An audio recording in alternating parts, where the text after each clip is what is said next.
Hello, everybody. Welcome back to my channel. If you're new here, a very special welcome to you. I hope you're having the absolute best day, and I hope you're ready for me to make your day just a little bit worse. As we can see, the title changed about 2 minutes before I went live because I realized Rosie was live, and we're gonna snipe her ass. But it pisses me off because I actually watched the live stream I was going to react to, and I took down timestamps so we wouldn't just be sitting there. And now I feel like a goober. But anyway, so we're gonna snipe Rosie. Let me say hello to everybody in the chat that's been here for a hot second.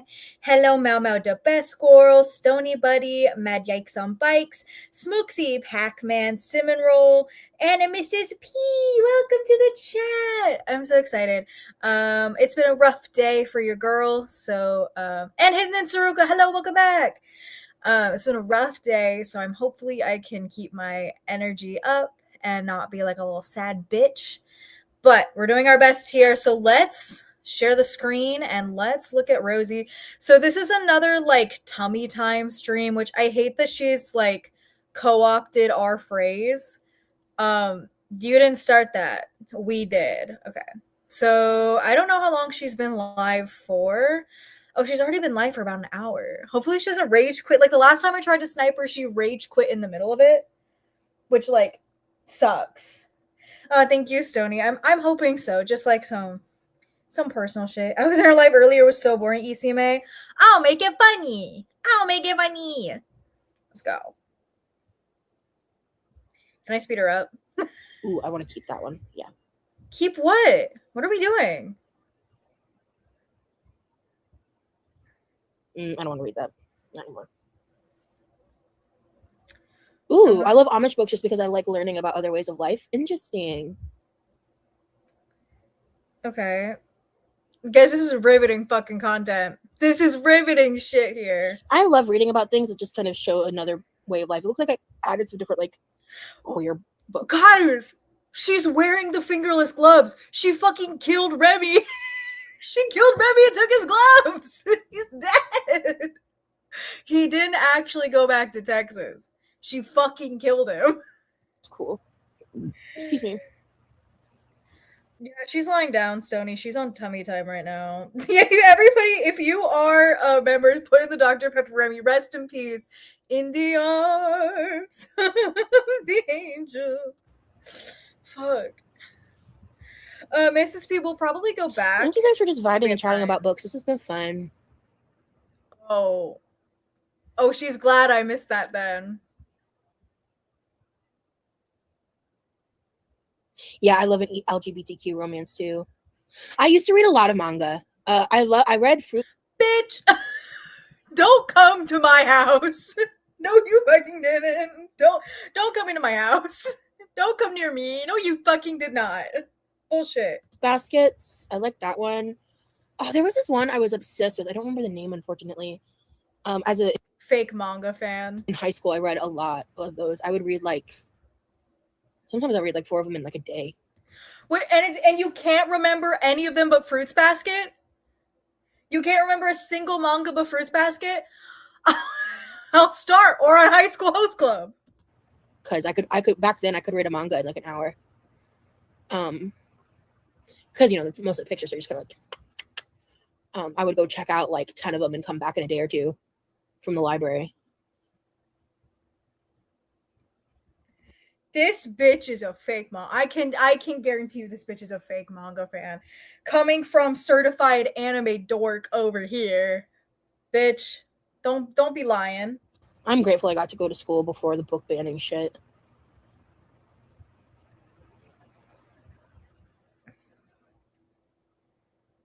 Well, I feel like when was she in high? She's 35. She was in high school. Hold on, what's 18? At least what's 18 minus 35? 17 years ago?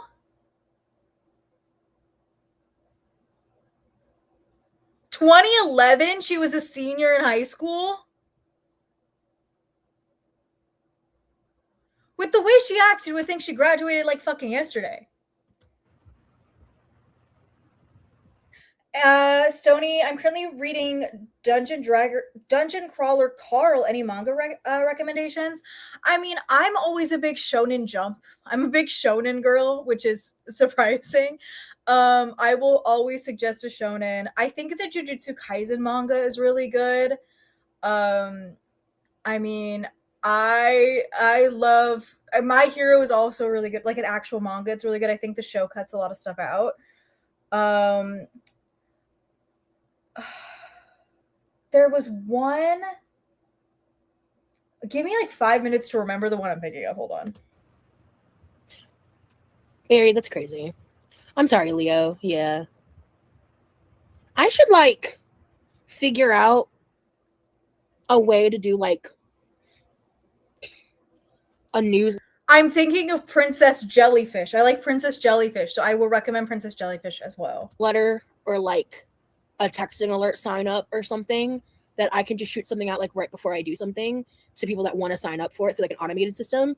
I just don't know how I would go about that. I don't know how easy or difficult that is. I don't know how expensive that is. I don't know how realistic that is. Because the only people I've really seen do that are like really big creators, so I'm thinking it might be expensive. But that would be a good way to kind of circumvent, you know. What was she talking about? I don't. Because the only people I've really seen do that are like really big creators. A newsletter or like a texting alert sign up or something that I can just shoot something out like right before I do something to people that want to sign up for it through like an automated system. I just don't know how I would go about that. I don't know. The idea of a quirky Love Rosie newsletter has me fucking gagged. What are you gonna put in the newsletter? Oh, my hands hurt again for the 17th time today. What the fuck are you gonna put in there? I don't know how easy or difficult that is. I don't know how expensive that is. Issime Yuno Ball. I love Princess Jellyfish. My best friend is super into Princess Jellyfish. We watched the anime together and then I started reading the manga. It's so good. I love Princess Jellyfish. Now my the best girl has an update on their dad. He's doing better. That's so good. It's so good to hear that he's doing better. I'm so happy Mad Yikes on bikes. I'm so happy for you. Next time when she goes live. Which I feel like maybe if you kept your schedule consistent, people would know when the fuck you would go live. Just a thought. That is. I don't know how realistic that is. Because the only people I've really seen do that are like really big creators, so I'm thinking it might be expensive. But that would be a good way to kind of circumvent, you know. Oh, they're talking about nice true loves crime. you ride a bike. Nah. They're talking about true crime in the chat, and I'm gonna get mad when we get there. My boyfriend and I are matching though. Yeah, you're matching because you fucking killed him and you skinned his fingerless gloves. You fucking killed him. I know somebody in the chat said that they have matching gloves. I'm gonna choose to believe that that's not true and that she killed him. Murder. I don't know anything about heated rivalry actually. I never get live notifications of videos. That's so lame. Be better. I don't know what to tell you. Okay. See, one of the things I think that would help for her is if she scheduled her lives and had like an intro, but she refuses because she only wants to ever go live on her phone. She sacrificed him. That's what I'm hearing.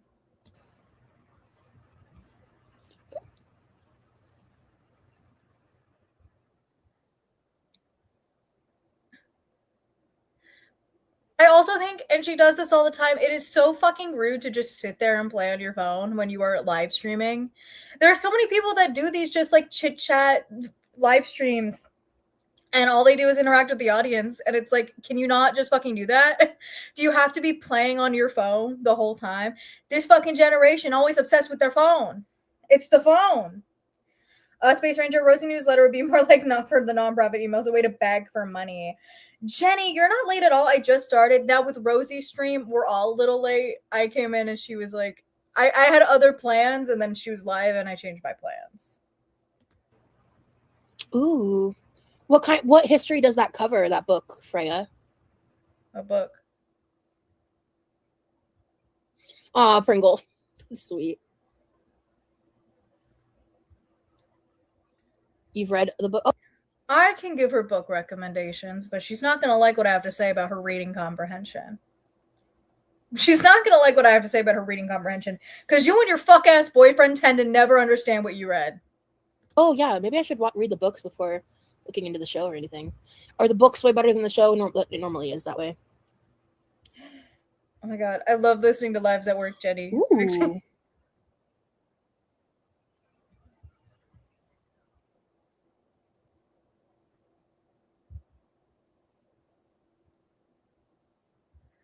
It's also like I love that she does this after I consistently call her and her fuck ass man out for being illiterate. And she's really trying hard to prove that her and Remy are not illiterate. It's not working. I remember what your boyfriend said Plato's Republic was about. Or I remember what he said. I remember he was dead wrong. Okay. I love gay manga. Me too, Mau. Brandy, hi. Yeah. This is like, again, it's so riveting. Her just sitting here for 10 seconds in silence. I feel like I gotta do something to fill this silence, and it's not my stream. Well, thank you to the person that just requested a cameo. Shout out cameo. I won't share any information. Ooh, fun. Amberlynn Reed. I'll get to that soon. Oh my god, fun. Amberlynn yeah. Reed. Oh, it's a private request. So I'm not going to speak on it at all. But yeah, if you guys want a cameo, link it in the description. Personalized videos. Hey. I need people who buy cameos from Rosie to start leaking them the way the Amberlynn Reed ones have been leaked, so we can make fun of them.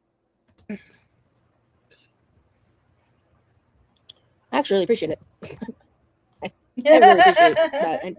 Every little bit helps. Recently, every book adaptation I've seen that became a show isn't as good as the books. Off Campus bummed me out. The book was so much better. I believe it. Couldn't be Percy Jackson and the Olympians. Could not be Percy Jackson and the Olympians. And if you disagree with me, argue with the fucking wall. I'm not conceding to that. I love the Percy Jackson series. I just started reading the book, didn't watch the show. Gotcha. I watched the show and loved it. I read it to get ahead. Nice, Valley. I'm not super into true crime. Now, when it comes to books, I do kind of like thriller mystery a little bit. Also, especially if it's like, because true crime is like real crime. Like those types of books, like the ones I mentioned, like the Mercy Kilpatrick and all that, those are like fictional characters, fictional stories. So I don't feel as like weird about that. And I really like when they're really like captivating and well written, like interesting storylines. I read the books before the show, so I have to say the books are better, but I got my friend into it and they said the TV show is better. I think book 6 is what will happen in season 2 of Heated Rivalry. Gotcha. You're so right, Brandy. How could I forget that we are in fact just privileged? We're privileged little fucking ants to be in Rosie's presence. It's a gift, really. Even if she's just sitting there doing fuck all. I don't know what she's doing. I came into this late.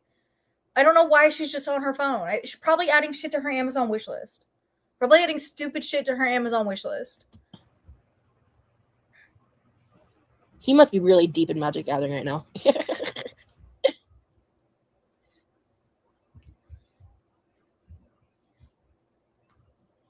Gone Girl was so good, book and movie. I haven't seen or read either. I like books about. Have you seen anything? Have you seen or read fucking anything? Anytime someone brings up a suggestion, it's like, I've never seen that. Girl, all you do is sit at home. You could at least watch Heated Rivalry. You could at least watch some gay shit. Fake crimes and fake cults, real ones make me feel bad viewing as entertainment. Yeah, exactly like it.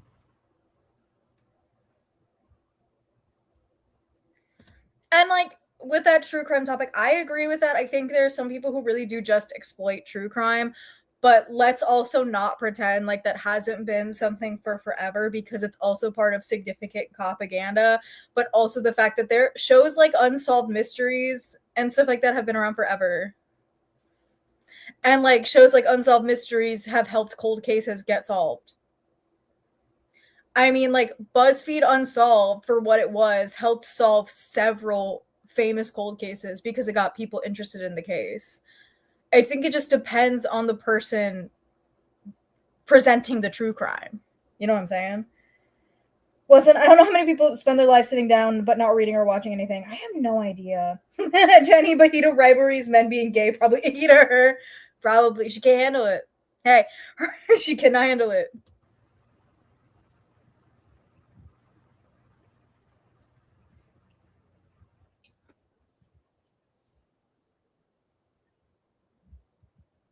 He's typing. Girl, I don't give a fuck. Do something. Can you do something, please? I'm here to watch you. He's testing his deck right now. Okay, how much longer? Get him on FaceTime so we can see the Magic the Gathering setup. Get him in there. If you're gonna fucking be on the phone, at least put it up to your little computer screen so we can see him play Magic the Gathering. Do something. We're both kind of. Oh, she's going over old Goodreads accounts, Jenny. Okay, you know what? Here's the thing. I I love to push my little conspiracy, like my little tinfoil hats. She did not start doing this until I started calling her fucking illiterate. She did not start caring about books and shit until we've gone over on this channel so many times. Books, reading, stuff like that. Because if you are new here, I'm an English major. I have an English degree. Spent 4 years getting it. And I keep calling them out because they clearly have not read the things that they've said they've read. And I call them illiterate. So she's really doing the best to prove me wrong. And it's not working. We both really miss each other. But we were like up each other's butts for 30 days, like in a row. Vanessa, she's currently live right now. She is doing tummy time. We are sniping it. We're watching her as she's live, except we're like maybe 10 minutes behind because I paused it when I got in. 10 minutes, perfect. Okay, perfect. That's what I was thinking. She said that she was comfort watching The Big Bang Theory, which is like a choice. Like, I get it. We all have a comfort show. Mine's BoJack Horseman, which is not comforting at all, but Big Bang Theory. You could say. So we just have taken a little time to do some things like just for ourselves. For him, he's spent almost the entirety of today just like deep in this hobby, which like because he didn't really have access to most of his hobbies while he was here because a lot of them are based in his like main PC, which he obviously couldn't bring. And like they're a lot more like tactile stuff. Like he couldn't use his keyboard, you know, all that stuff. So just text me when you are ready. Heart. Okay. She's always fucking looking like Baby Grinch. She really is just always looking like fucking Baby Grinch. Like, put the little, like, green little swirly head on her. That's fucking Baby Grinch. You talking about true crime from that perspective has made me rethink watching true crime. Well, thank you, Bookworm. Like, is there... I think it should change who you watch, and you should be very careful on who you watch, because there's some people that are very obviously exploitative, but, like, I always go back to Kendall Ray, who has her own foundation that she uses to donate to families of victims. So, like, hey, give her money. She's giving her money away. You know what I mean? The purple told me, shut up. Baby Grinch. I'm sorry, Mad Yikes on Bikes. It's true. That's fucking Baby Grinch. I'm gonna put I have a desk now, so everything's a little weird for me. I'm gonna put my phone on the computer so I can see the chat. Or a way to ethically consume it? No. That's the sad part. Well, true, but also, yeah.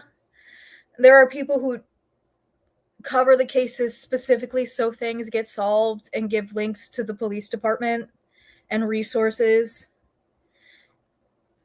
It's just the unfortunate truth, and you could argue the same thing about news. Is there any ethical way to present the news? Not really, no. No.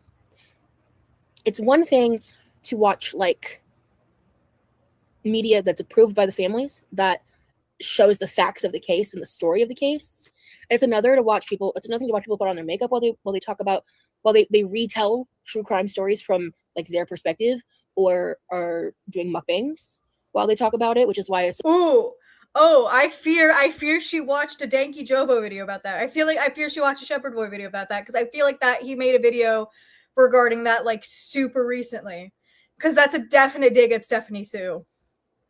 Stephanie Sue changed. Like even like the podcasts that talk about those stories, they are monetizing other people's trauma for entertainment at its core, and there really isn't a way to like engage with that differently, you know? I think content made by the family to get justice, yes. Or the movies that like Olivia Smart does, yes. Or like the actual victims talking about their own stories, yes. But like the retellings, the re-dramatizations, the the recreation. One of the scary things about true crime is for a lot of the stories that serve as a warning sign and for women to spot red flags, the victims don't live. I don't know what to tell you. Leo mentioned his hyperextended fingers and double joint. Now she's also claiming something very similar to that because of course she is. Because she's a little thiefy thief. She cannot be an original human being. The sensationalism, the like 10-part TikTok breakdowns, like bro. She's also, yeah, who is Olivia Smart? Great question, because she's thinking of Kristen Smart. Yeah, great question. She's thinking of Kristen Smart. She's thinking of the Kristen Smart case. And once again, the only reason there was any solution to the Kristen Smart case is because True Crime Channel started covering it so extensively. That is the only reason the Kristen Smart case was solved, but because there was public pressure because of the amount of true crime YouTubers that were talking about Kristen Smart. That's why it got solved. That's why the guy got arrested. That's why there was a confession. I mean, and I get, as someone who did at one point engage in true crime, like I'm not sitting here being like, yeah. Oh, she also might be. There's Kristen Smart and there's also Elizabeth Smart. Elizabeth Smart did survive. She could also be talking about Elizabeth Smart. Bad person. If you enjoy true crime content, that's not what I'm trying to say. Because I don't believe. Also, true crime documentaries are meant for the victims' voices to be heard. Exactly, and there's so many of them that exist these days because I think like they did the like Netflix has World's Worst Neighbor, World's Worst Boyfriend, which was like the key one was the Wade Wilson case. Like, unfortunately, for these cases need to be talked about, especially in a way that frames the victim, because they tend to get lost in a lot of these things. Why are these people with the last name Spart talked about? Dude, I don't know. I wish I knew. Yeah, typical her not getting the names right. Yeah, it's again talking out of your ass when you don't know what you're talking about. I can criticize true crime content because I consume true crime content and I know the type of influencer she's talking about that she is criticizing. I understand. Those gloves are a big media positive. I keep joking, Andrea, that she skinned Remy. I keep joking that he died and she took the gloves off his dead body. She killed him. That's what she's talking about true crime here. Hey, hold on, wait, guys, we might be onto something. She killed Remy. Believe that. I just think that after some time, I really like just weighed it in my heart and trying to figure out where I stood on that. Yeah. And I just think the way, because it's like, you know, when people get like parasocial with like victims of trauma like that, like I just think that's super fucked. What?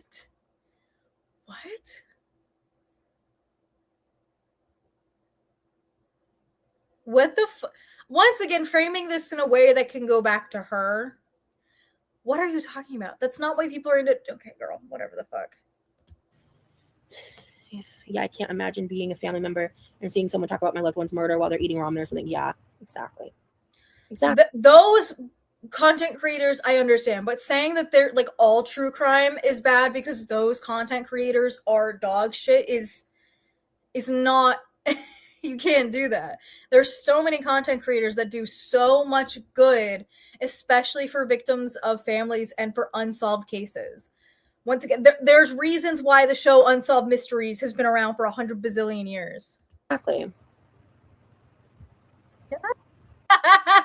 And in Saruka, she's making sure her fans don't trust true crime channels, so when they cover her sacrificing Remy, they can cause. She's 10 steps ahead of us.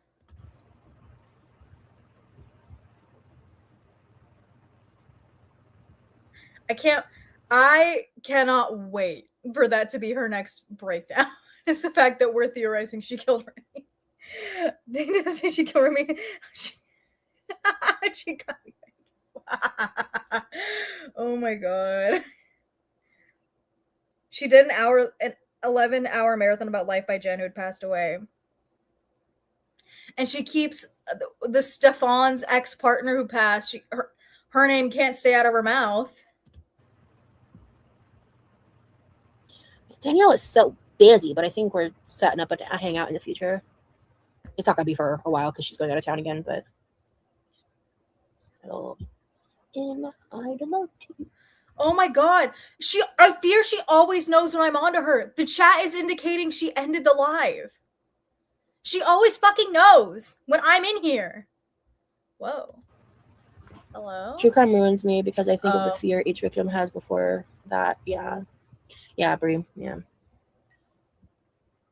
Which is why, like, if you're just reading like crime novels, like, I just feel like that it removes that, right? That aspect of the reality of it. Again, I'm gonna argue no, because there are novels again that need to be written. One of the most famous true crime novels ever is Helter Skelter. And even though In Cold Blood is technically a fictional retelling, In Cold Blood is a good example. I think people forget that books act as a historical document.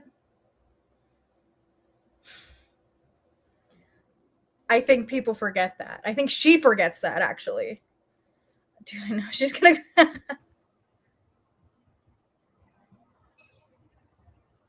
Okay, I'm officially getting kind of warm, and I don't want to take off this blanket, so I'm gonna take off the gloves and see if that helps. Turn a fan on. They did. I think they did eventually get warm. They weren't warm at first, but I wore these for almost 2 hours. It would not shock me if there was a mod lurking in here. It wouldn't shock me in the slightest. Well, technically, I put them on a little bit before the stream, so probably about 2 hours. How do you feel about reactions to content that's already out there? In what context? What kind of question is that? Do you guys want to know? That question reminds me of I was at a con, and it was a panel for Demon Slayer, for the Demon Slayer voice actors, and a guy came up, and I shit you not, this is for Demon Slayer, the anime, and this guy asked, if you could go back in time to stop the Fox and Disney merger, would you? To Demon Slayer actors. That's what that question felt like. UK guy, Cameron. Lynn, how dare you? How dare you snitch? Something, he's got a pretty big YouTube platform, and he reacted a lot to like Kay's cooking or whatever, and like different videos like that. And he reacted to he reacts to kind of like odd things, but like he's not mean. He's not making fun of the people. He's just kind of like being like, oh wow, like, you know, cracking jokes that aren't really at the expense of the person, you know, things like that. That's harmless, right? Like, but Roz would say it's exploitative because she literally just lumped every true crime channel into a hole that they're all exploitative, and there's no way to consume true crime without being exploitative. And the thing is, like what you just said, Pac-Man, those cases, because they're so underreported and they're always botched, any cases with missing Indigenous women need to be reported in a wide scale, because they are always botched, because there's always issues with the US government being able to get involved with the police force in the reservations. It's just a mess. And so those cases need to be reported on because it's a continuous issue, especially in Canada. Dude, have you ever heard about the issues in Canada with that shit? It's so prevalent. It's so scary. Well, don't have hiccups anymore. Again, like, are we talking about reaction to like publicly available true crime information? Because that's kind of what we're talking about. Are you talking about like the girl world shit where like they target specific individuals and just relentlessly nitpick every little part of their life? Because like reaction content off of like one-off videos and stuff is not the same as like stalking someone's every move. Stalking someone's every move is fucking crazy. Can I say though, there are more harmful reactionary content that our homeboy Jack's Films keeps trying to fight against. The people that steal content. Maybe, just maybe. Move and breaking down every comment they leave on different places and like, you know, invading their personal life and shit, you know, shit like that. So it's like, I've watched reaction content for many years, and in different ways and avenues. What I think is so interesting about Rosie is that everything is okay if she's a consumer of it, but not when she's on the other end of it, because she was so okay with consuming all of the reaction content about Amber Lynn, about Chantal, about all of them. And it was okay for her to do it. It was okay for her to be involved and watch those things. And yet, when she's on the other end of it, because she's a public figure now, a channel with 50,000 subscribers and worthy of critique, it's suddenly an issue. You didn't have any fucking problems with it before. In contexts. And so I think that's an important factor. And I don't think all reaction content is inherently bad or wrong. I don't even think all reaction content done about me is inherently bad or wrong. You sure act like it. You sure act like all the reaction content about you is wrong. You sure as fuck act like it.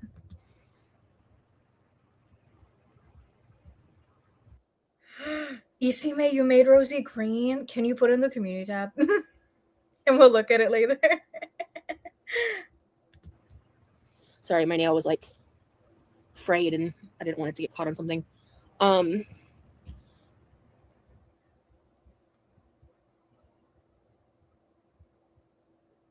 Oh shit, am I on Top Chat? Fuck, sorry. The stream is over, so I don't know if it'll go back to where we are, because it was going like in time with the stream and she crashed out. I don't know if she just ends the stream for whatever reason. We'll go back to the beginning. Are you saying you want to make reaction content? Is that what you're saying, Cognito?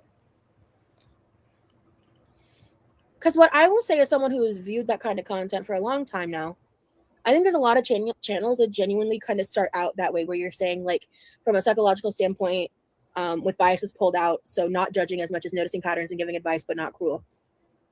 What I have seen happen in like every situation that I've personally witnessed is the people that go in with that intent, they may stay like that for a bit, but eventually they start putting together what brings them the views.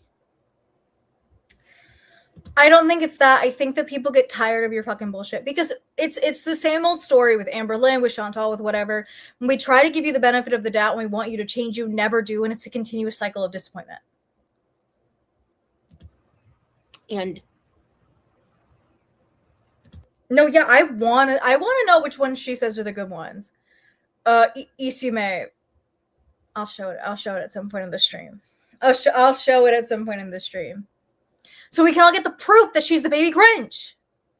In most situations, when it comes to reaction content, the drama, the anger, and the rage bait make the most money.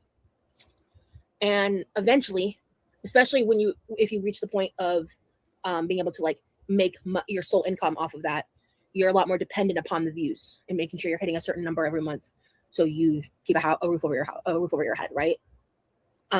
Outside of it being like a side gig, so it's a side gig. It is a little different. I think it depends on how you go about it. Boundaries are set, shit like that. I think a great example of a good reaction channel. Reaction is even loose because she doesn't even really do reactions. I always say she's actually more commentary on a very specific niche, and that's Sansa Cooks. Like when I think of Girl World specifically, she sticks to her niche. She doesn't over sensationalize. She calls out bullshit when it's necessary, but you like it because I don't even think I'm gonna check this channel. I don't think this content creator talks about Rosie, because what gets me is that, oh, she only does Chantal. Okay, so you like her because she only calls out Chantal. The thing is, there are people who do that and they call out your patterns of behavior and they tell you why it's harmful, but you consider it drama. Because everybody talking about the fucking overconsumption, you whine and you cried about it. The overconsumption is a problem and a sign of such larger psychological issues with you, Rosie, and you just refuse to acknowledge any of it. Hidden Cirque, I think she discredits people who deal with the darker side of true crime. For example, become very desensitized to some things without meaning to because of mental processing. No, exactly. Jenny, I fear she's found mine, so I oopsie doopsies. Fuck you. I don't care. I don't care. In a very like logical, calm manner. She's not emotionally invested, like I feel the majority of reaction channels are. And I think she's an exception. I don't know. I don't think I'm emotionally invested in you. I think you just fucking piss me off. I think you just anger me. I don't think I'm emotionally invested in you. I think you just fucking tick me off. Frankly, that's very rare to find and is the only one that I haven't seen like dramatically change that up, right? And like, yeah, I mean, outside of that, like, I feel like a great example of what I'm talking about is that one channel that uses an anthropology angle. She used to be pretty level-headed. I'd still argue Tiny Blue Anthropologist, from the little I watch of Tiny Blue Anthropologist, I feel like she still is pretty level-headed. She gives you a lot of the benefit of the doubt sometimes. So I suppose. And she used to be a very fascinating, interesting voice to listen to. Even before she like got a massive hate boner for me, she started changing up, and she's I mean, she's really weird now, but yeah, I know. I don't. Again, it's anybody who doesn't like her, and she'll say, "You don't have to like me. It's fine." But anybody who viscerally doesn't like her, it's like they're on her shit list for no reason. Girl, suck it up. People aren't gonna like you. I know that you've been sheltered and living with people since you were like a 4-year-old little child, and you have never grown and adapted to the outside world. And you cannot process the fact that people can and will not like you because you are so insufferable. But suck it up. it's just like when you become so biased and overly invested and you fall too deep into the rabbit hole, it's really hard to get out of. And from a viewer perspective, I feel like I got really deep in the girl world rabbit hole, and it took me a while to completely detach myself and get myself out of it. I'm going to use my channel as an example. I actually think, I do think the girl world rabbit hole is really easy to fall down, but it's not hard to get out of it. You just have to be a fucking interesting human being and have more than one personality trait. I mean, look, like, other than my lives, lately, all of my channel is non-girl world content for, like, regular uploads, right? My most popular video has nothing to do with girl world. It has everything to do with something else. So, like, and I would also argue again, Zachary Marie took a huge turn from Girl World for a while and still maintained their popularity and still maintained their viewership. There are a lot of people that step away from Girl World and make other content. Again, I like to look at iNabber as well. iNabber is a huge YouTuber who makes consistent content about Amber Lynn Reed, maybe once every couple months, and makes content outside of Girl World. You just have to have a personality. I don't know what to tell you. Tiny Blue, Vanessa, Tiny Blue sex her at every turn. Tiny does an amazing job. That's why Rose is always on her. Yeah. Girl, you're part of it. Yeah. Got really deep in it. Girl, you're in the mud. You're in. That. It's so funny. Like, whenever Barry, like a week or so ago, like, I don't remember how long it's been actually, whenever Barry was like, girl, delete Reddit, I was like, you know what? Yeah, I did that, and I'm completely detached. I actually, because of Are you? Because you keep spouting the same talking points people are talking about, and magically you just understand what the controversy is around you without the Reddit. No, you're obsessed. You're obsessed with people's opinions about you. You're completely and totally obsessed with how people think about you. Stony, I also miss Michael B. Petty. Hello, Saspas. Barry and my other mods, it's been a very long time since I've seen the hate comments. I'll just kind of ask, like, I'll just do like a pulse check, a vibe check about like what they're majorly about. So I kind of just know roughly what's going on. And it's been incredible for my mental health. And just removing myself from the cruelty and the hate has been very good for me. And I'm grateful that I have someone and some people that help me. Thank you for the stars, Saspas. I appreciate it. Thank you. Make sure that, like, if there's anything I truly need to know, I'll know. Because I've had that here and there, and then sometimes, you know, people get lives and they're not able to do that, so then I have to go in and check occasionally, because I just have to make sure that, like, really scary IRL stuff isn't trying to happen, or, you know, is happening. I've said this before and I will say it again. First of all, if you think the IRL shit's happening on fucking Reddit, you're crazy. Second of all, if you stopped paying attention to it and stopped freaking out about it, they would give up. Because everybody knows that it's not fucking cool. You're not cool, and you're giving Rosie an excuse to continue to act like a victim when this shit happens. So if you just stop addressing it and stop giving them a reason to keep it going IRL or whatever on you, then they'll stop Happening, right? Or if there's like things that are happening that I'm not being contacted about, like, I needed to know. But now I have, like, people that understand the lore and know the situation and are able to, like, help me in that way. And that is, like, lifted such a burden on me, in ways I can't even begin to say.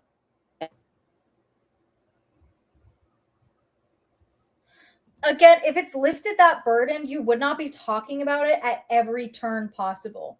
If you were genuinely like relieved of a burden, it wouldn't be on the forefront of your mind every fucking 10 seconds.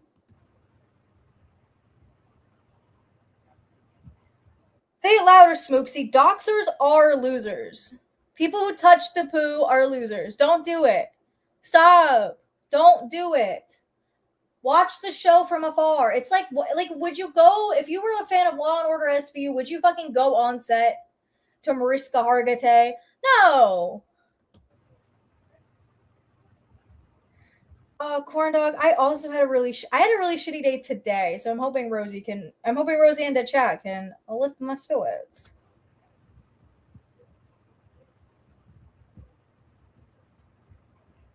Riveting fucking content, babe. Yeah, I unfortunately I got a random push notification from Twitter that was a hate tweet about my relationship. Like, I thought you deleted Twitter. Was that not part of the thing? You said you deleted it. Oh, see how your relationship sucks because you treat him like a doormat. the day he left, and I was not thrilled about that. But I need to fix that, because that's the thing. Like, I don't know. I've never been able to get Twitter to stop doing that. You know how many fucking people I've blocked and muted on Twitter? Crazy. I keep it because I need it. You can just turn your Twitter notifications off. You can just like not have notifications for Twitter. I turn my TikTok notifications off because I'm just getting too many of them, and it's like blowing up during work hours. You can just do that. For a bulletin board in certain situations, but I fucking hate it. Their opinions don't matter. You can't be a part of the world and act like you're morally superior to anyone. Fucking real. Yeah, I can because I don't do this shit. Again, I've said this before. If my red flag is critiquing you, then okay, it's my red flag. But I don't just critique you, bitch. I critique a lot of people. I just do live streams on you every day because it's like everyone's like, oh, don't beat the dead horse. I will continue to beat the dead horse if it keeps getting up and doing stupid shit. I respect the people that can at least admit that. I think I would like the. Yeah, I can turn her up. Hold on. Oh, let me see if this helps. She's pretty quiet. I'm turning her up all the way, so hopefully this helps. Lol cows to be seen in a more human light, even though they're flawed. We all are. I mean, hey, if you feel like you can really add a neutrality to the space that would be an overall net positive. I think AJ Talks a lot, does a really good job at talking about locales, criticizing them, criticizing what they do and how they do it, but also arguing the toxicity of locale culture. But again, when the internet,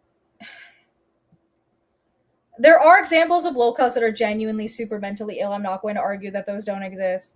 But like locales in the way of Rosie and Amber and Chantal and Tyler Catastrophe and the new guy I'm working on a video on,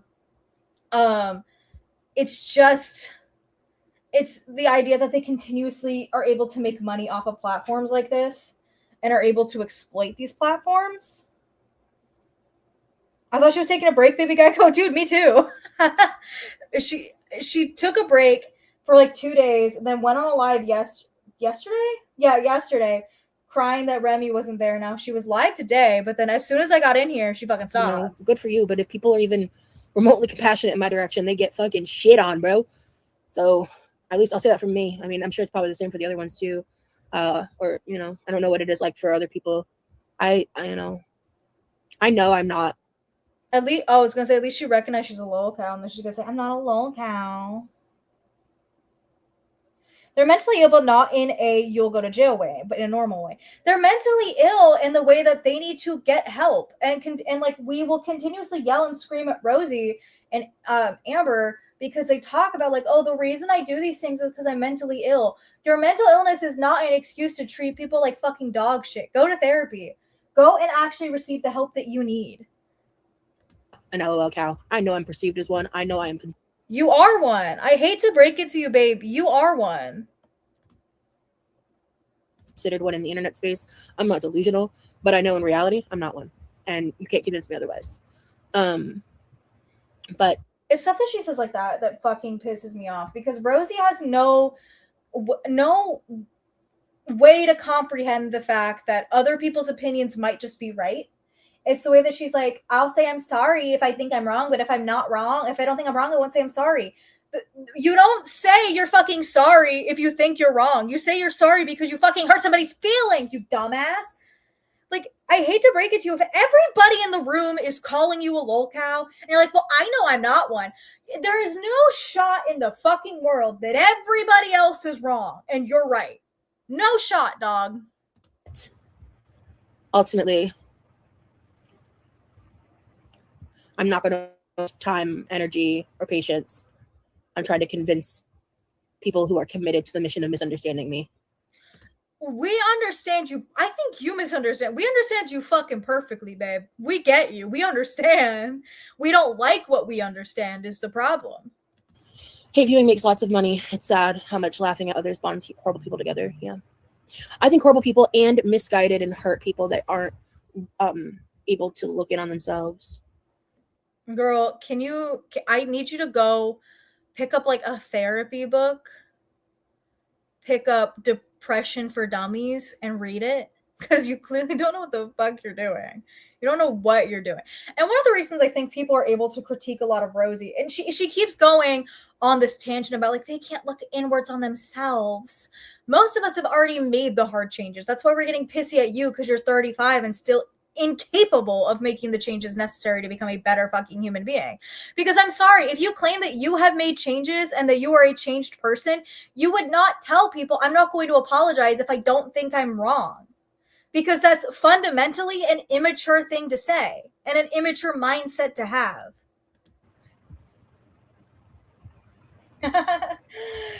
TJ, I mean, duh, she's a Sagittarius. The only way to apologize is convince you that they is when you convince them that they were wrong. It's impossible. Don't even get TJ. Don't even get me started. TJ, there's a specific thing going on with like me and an ex Sagittarius friend. Don't even fucking get me started, dude. Don't get me started. That's why half my day was bad. Don't even forget me started. It's hot in here. Yeah, Vanessa, talking about Timber Bowman. She is one I made a video on her, and I genuinely feel bad. Like it's not somebody I can make fun of. It's not somebody that like I can laugh at because Timber needs help and is failed by the system around her. Like those are examples of what she's talking about that I agree with. But using Rosie as that example is dog shit.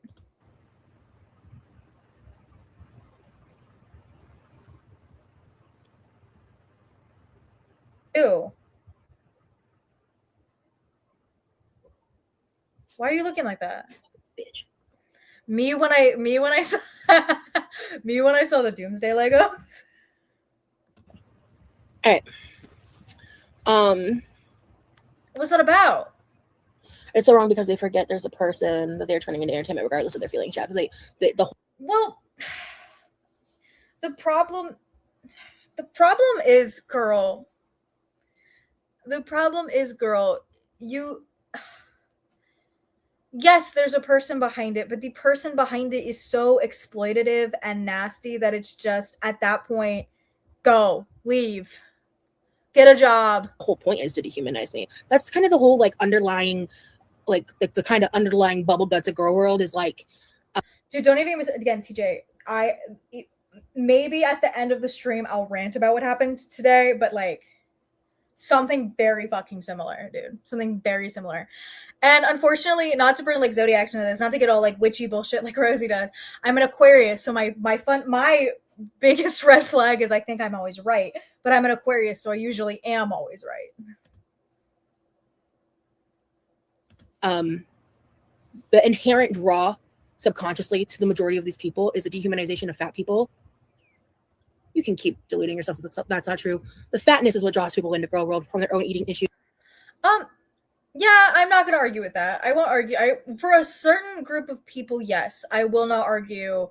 I won't argue that there is an aspect of girl world that the fatness is the draw, um, especially the anti health at every size movement people, which I'm so neutral on that. So don't don't ask me my opinion because I think there's like I'm so fucking neutral on that topic.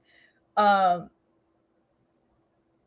but what draws people in is the fatness. I'm not going to argue that. But what keeps people here is the fact that you are a fucking disaster. Choose their own health goals, their own insecurities, etc., etc., etc., etc. You're lying to yourself if you can't acknowledge that.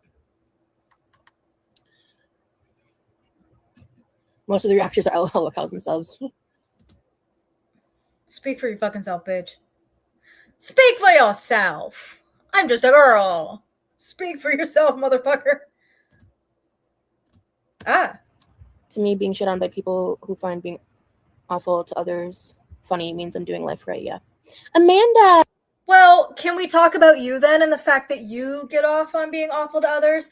Hey, let's not forget about that time you tried to call the cops on your black Uber driver when he did nothing wrong. Let's not forget about that, Rosie. Is that not being awful to somebody?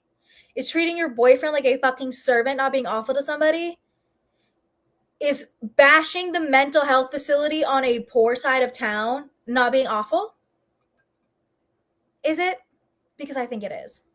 Well, I'm about to end because my boyfriend's ready to hang out with me. He wrapped up testing out his deck for my Stony, I feel like a lot of girl world shows the hypocrisy of each one of us, the girls show us. Hi, fucking Io. We were sniping Rosie, but it's like almost as soon as I started watching her, she left. Rude. But Stony buddy, back to what you said. No, and that's the thing, and I've said this before. It's that one of the reasons some people get so attached to girl world, I think, and a lot of these figures is because they see it. The worst parts of them we see in ourselves. So it can drive people one of two ways: to be in super defense of the girls, or it's like we recognize that was a part of us that we necessarily might not like and we've worked on. And when we see somebody acting a fucking fool like it, it's like we want to shake them and smack them in the head. He's ready. Yeah, I know. Honestly, hey, I would, if I were Remy, I would prefer to play Magic the Gathering by my fucking self than hang out with her. Magic. That's what I'm saying, Cognito. Imagine if every bad thing you ever said or did is broadcasted online and dissected. Yeah. It's also all women, yeah? No. No, hey. Whoa. All women? What about Tyler Catastrophe? Are we being transphobic, Rosie? Because every fucking girl, every girl world reaction channel has covered Tyler at this point. I know Snowflake's working on a doc. Everyone's covered Tyler. Also, what about Nova Online? Wait a minute. What are you talking about? They're not all girls. But also, again, girl is in the name. This is a space for women. We believe in women's rights and, most importantly, women's wrongs. Look, I mean, first of all, I think Sal's awesome, and Sal deserves like no negative attention. Truly, he gets support. He gets some. I'm sure he gets some hate because he's just fat, and that's just how it is. He does not get the same experience as other women. Even fucking Will Kelly, a true nightmare of a human being to people in public, doesn't deal with Will Kelly. I don't know who these people are, but these are giving me ideas for content to make though. Because there was I keep forgetting his name, but he has been covered by like a few people now. I know AJ Talks a lot covered him recently, but he's the guy who would do like the POVs with himself, but then also a lot of the POVs were him being like weirdly putting a fictional kid in weirdly sexual situations, and I'm like, yeah, I gotta get on him. Ah, hello. Oh, the same level of harassment and hate that like the girls do. Wonder why. I need to get into Nova Online. I really do. I get a lot more angry at the men that I cover than I do the girls. I really do. And it's my inner misandry, guys. Fascinating. He gets videos made about him. Mad X on bikes. I believe hating others keeps me young. I agree, dude. Yeah. It keeps me young. Mau, I wish I was crossfaded. I wanted to do, because I was gonna do Rosie's other stream today. And I wanted to do like take a drink of my alcoholic drink every time she says Remy's not there, but plans changed. As he's escalated, because in recent history he's got more videos because he literally was like weird with a teenage girl in public and is like a menace to society for attention. Hey, aren't you also weird? Weren't you also weird to like teenage girls and shit? Do we not forget the stepmom debacle? Do we not forget the not believing victims? I used to, before he went fucking off the wall, I really liked watching his TikToks. But I need to go. I need to go. Um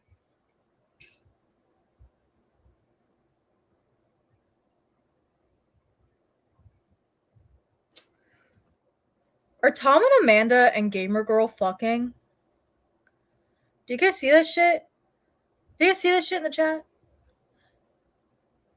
Are they together? Is there lore with the Rosie mods? I need to know. Give me in a lore.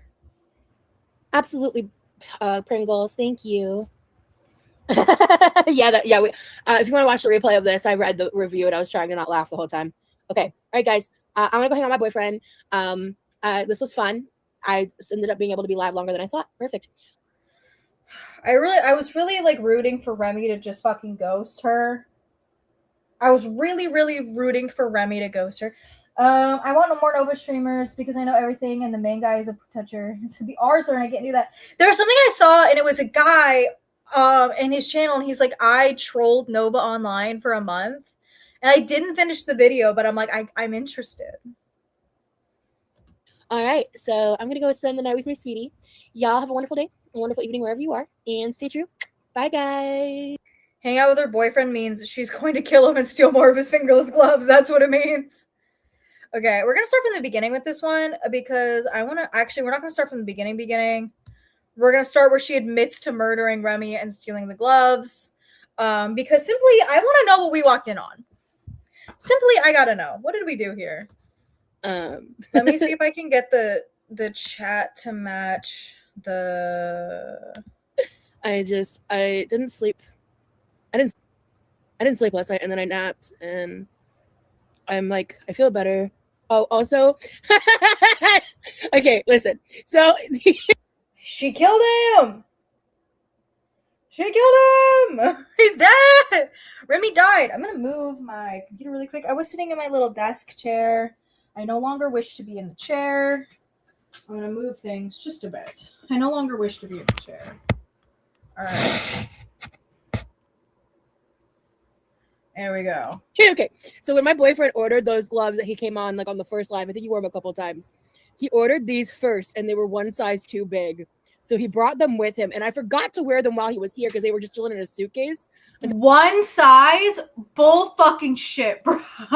One size too big for those meaty fucking hands? No shot, dog. Did she ever say her ring size, by the way? Was that ever, like, leaked, or did she be like... Or was she like, no, it's private. Hi, Frog on a Log. She got him. She got his ass. Remington bolt action rifle is deceased. He's gone. Until like a day or two before he left.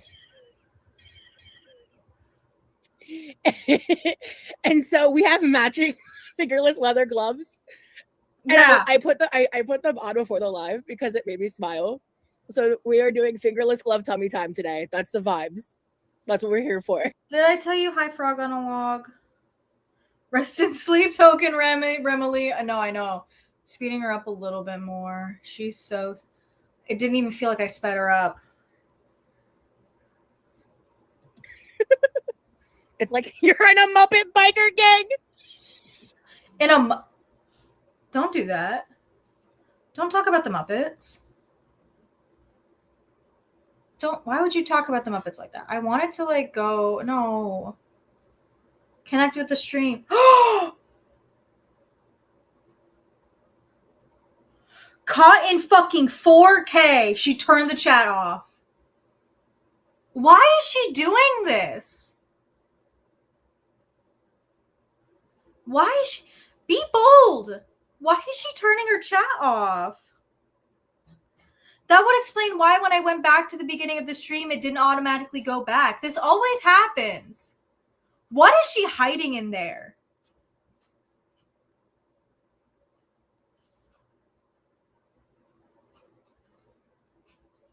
And I always call her out for this shit too. What is she hiding in the chat? You can install Sesame Street, but not the other Muppets. I agree. Insult fucking Oscar the Grouch all you want, but you leave mine because you know the Muppet that's most likely to wear that is fucking Animal. We're not insulting Animal here. Holy shit. We're going. Corn Dog, my mom insists Gonzo was your first crush, and that says a lot about you. It really fucking does. There he is. Give us the chat.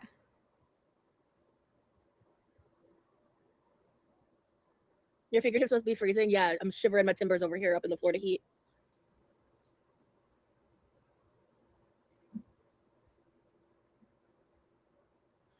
My next song bikes Animal's not a bird. He's Animal.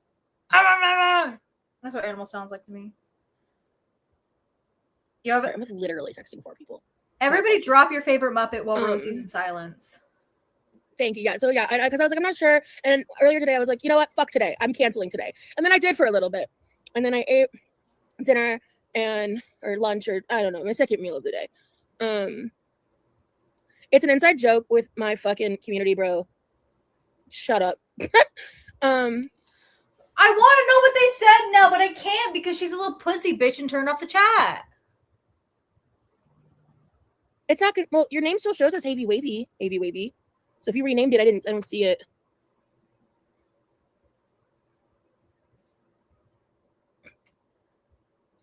Oh. I'm just not in the mood for people making problems that don't exist. Hello. Everything with you is a problem. Right. Lurk more like lurks a lot. That's fine. Tummy time vibes. Because yeah, I'm chilling. To me, that means that we're doing a live in my bedroom. That's why I did it. I said last time I did this live. Next time I was going to do it, I was going to put tummy time in. I was waiting for somebody to say Rizzo, and it's so fitting that you said Rizzo. Mad yikes. It's so fitting that you said Rizzo because Rizzo's my favorite Muppet. Title, and that's exactly what I did. So that's what we're here to do. Oh shit, I need to get to that tonight. Okay, when this live's over, I gotta do that. Oh shit, okay, I gotta do that tonight.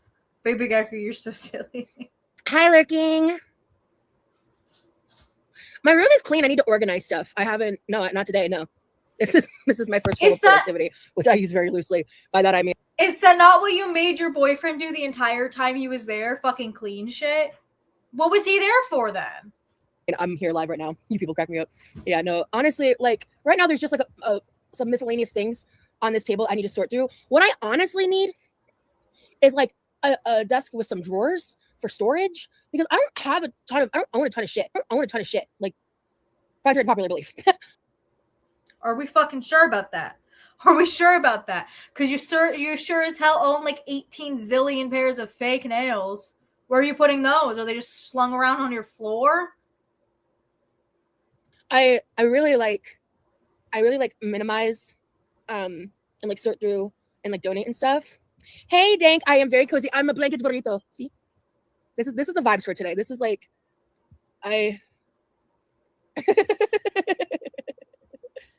You look stupid. Get your shit together. Why is that troll not blocked yet? Because they're fucking annoying me. A special hello to you, horse. Yeah. Yeah, exactly. I'm just here to hang out with people who want to chat. Really low-key vibes. Not he's in timeout like a toddler. You've been doing like low-key vibes fucking all day, every day. I don't need this though. There's no chat. But everybody mark this as proof she turned it off.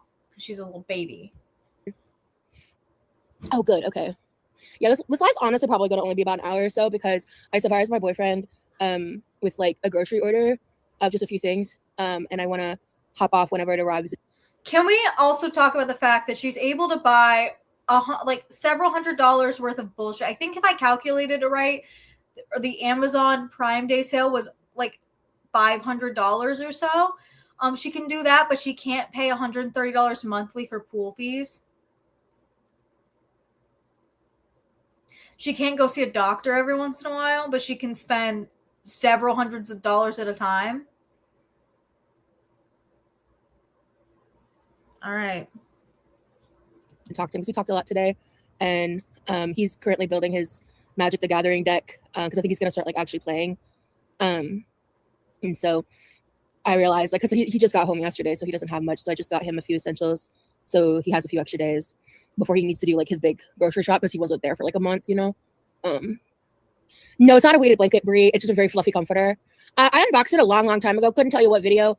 I It's from this company called like Madison Park. They sent it to me. That and all my pillow, like my matching pillowcases. I like a dark, like chocolate brown vibe. I feel very cozy. Yeah, the man does so fucking much for me. I was sitting there thinking about what I could do for him since it's like, you know, this is our first full day apart since he's been here. And we hung out a little bit this morning, or well, actually, I napped for a portion of it. So we were on call for a good bit today, not too long. And we hopped off to kind of do our own things for a bit. With those gloves, you're a badass burrito. Thank you, Thiago. Yeah, I said they like contacted me and they sent it to me as like a PR, I think. It was a little while ago, but I love it. I mean, it's really good quality. I've only ever gotten one thing from PR, and it was a bunch of Garnier Fructis, like hair care stuff, and I was like, sick. I love this. And I didn't make a video, and I was supposed to. Oopsie daisy. Sorry, guys. I'm also in a blanket fort hiding from my pain flare, stupid pain. Yeah, I'm in a lot of fucking pain. So I just decided. What? I'm gonna say it. I'm gonna say it. I'm gonna say it. She's gonna hate it. I'm gonna say she's gonna hate it. It's because you're about 500 pounds overweight, and you like drink salt. You drink salt. Like at that point, with the amount of fucking electrolyte packets you put in your water, just like pour a whole shaker of salt in there. We figured out where Jimmy Buffett's lost shaker of salt went in Rosie's fucking Stanley Cup. At least do a little something and say hi. I kind of want like low-key vibes. Yes, I I know. So I have two fans on me right now, Carmela. This is sometimes it depends. I was feeling a little cold because like after an extended period of time of having all the fans on me, sometimes I can run a little cold, which is my preference. Like I want to be cold under a blanket. Like I want if it were up to me, like our house would be at like 66 and I would. Vanessa, that's what gets me is that she takes advantage of a lot of the bills, and yet she never tells us what she pays. And like she's like, well, it's family reason. Blah, blah, blah, blah, blah, blah. Bitch, no one's gonna like do anything if you say how much you pay towards the electric bill per month.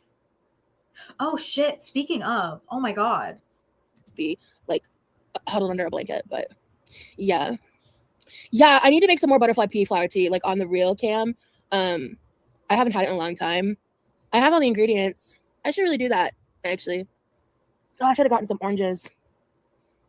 Yes, 68 degrees, but a fat, warm blanket. Exactly. I just kind of need, like, the comfort of a blanket burrito. Yeah, you put your house at 75 year-round? We keep it at 73, and I hate it here. I keep my house at 62 because I live under a heated blanket, but I'm always hot. Real. Hi, toe beans.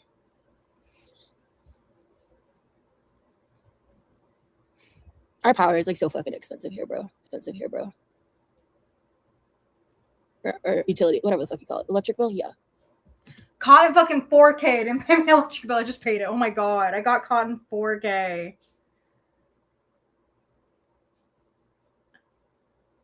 It's there now? Okay, hold on. Should I just refresh it?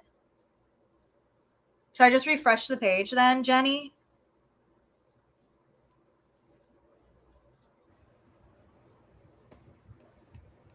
I don't know.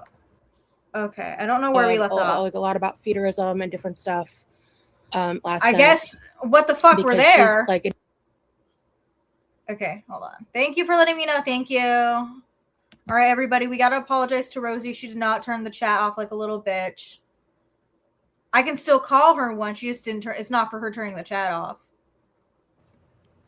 The way you say pillow is great. Where does the accent come from? How do I say pillow? Pillow? Pillow? Paulo? Espanolo? I don't know. What did I do? Actually, everybody, we can thank Jenny for bringing the chat back. Jenny did this, not Rosie. Jenny, thank you for giving us the chat.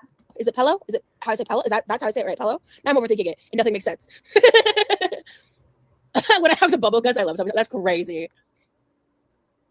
Not the real Nuggy Budgie. Oh Lord. Oh wait, the Nuggy Budgie. Wait, like I said it before.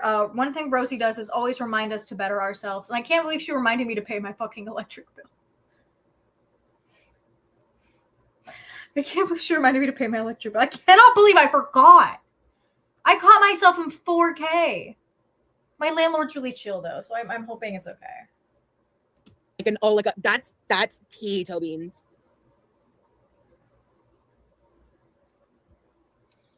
Thank you, Crystal. I mean, like I have links and stuff in my link tree, but like I'm not asking for that. Like I don't want that. I was just kind of just talking about my reality.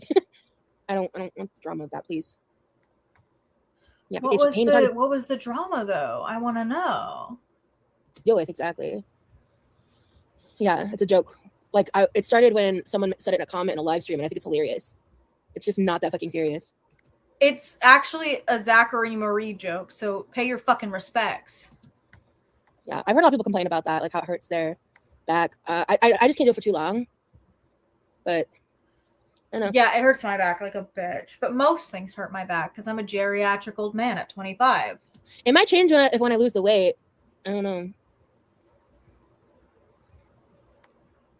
I can only lay or sleep on a recliner. No, real it's Saruk. I can't believe. Oh my god. And to fumble that after a year of paying my bills exactly on time is crazy work of me. Must be. I'm so sorry, Carmela. Pello. Oh, like oh, I do kind of say it like Pell, like Pell Grant. I do, don't I? Oh, the more you know. Well, what do you? How do you know what a Pell Grant is? Because I'm on a mountain of pillows. It's not all 10 of them, but like I have multiple pillows underneath me right now. 10. So it's kind of like. And I feel like the greed they talk about in the Bible when I have 4. 10? What do you need 10 pillows for? Just in the pee, but with pillows. But not because there's no. Okay, good night, Stony. Be safe. Pee. I don't know. I'm tired. I loved that book as a kid. Princess and the Pea. Oh, and I was gonna. Hi, Tiny. Protect my 40 piece into happy poop. Thank you for the happy poop.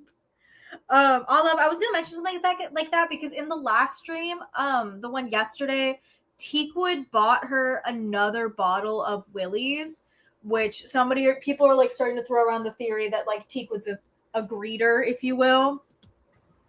These are actually mine, because he bought these first and they were a little too big, but they fit me perfectly.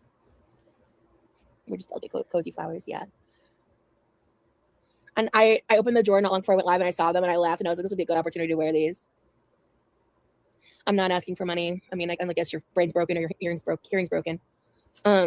Well, you kind of are. You're asking for like people to. You're not directly asking for money. You're asking for objects, which like same thing, different font.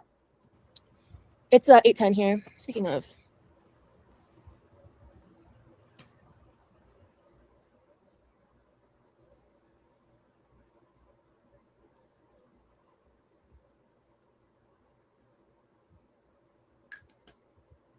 No, take your time, girl. We got all fucking day, I guess. I'm on 1.5 speed. Honestly, I don't feel my hands getting sweaty. They don't feel abnormally warm. I don't know. It's pretty breathable. And this is how you can tell I refuse to. I don't. But I believe that she got outwardly bullied in middle school, but she didn't learn anything from it. Because going out with those fucking fingerless gloves is a choice. Well, she doesn't go out anywhere, so never mind. I don't like how, and this could just be a me thing. I wish like the pinky was shorter because it feels like it rides up compared to the other fingers. Am I buffering a lot? My laptop's been really shitty. So I don't know. Is everybody having problems or just 1 or 2 people? Okay, stop buffering for Dynasty. You're not. Okay. She said her ring finger's an 11? Jenny, say fucking psych right now.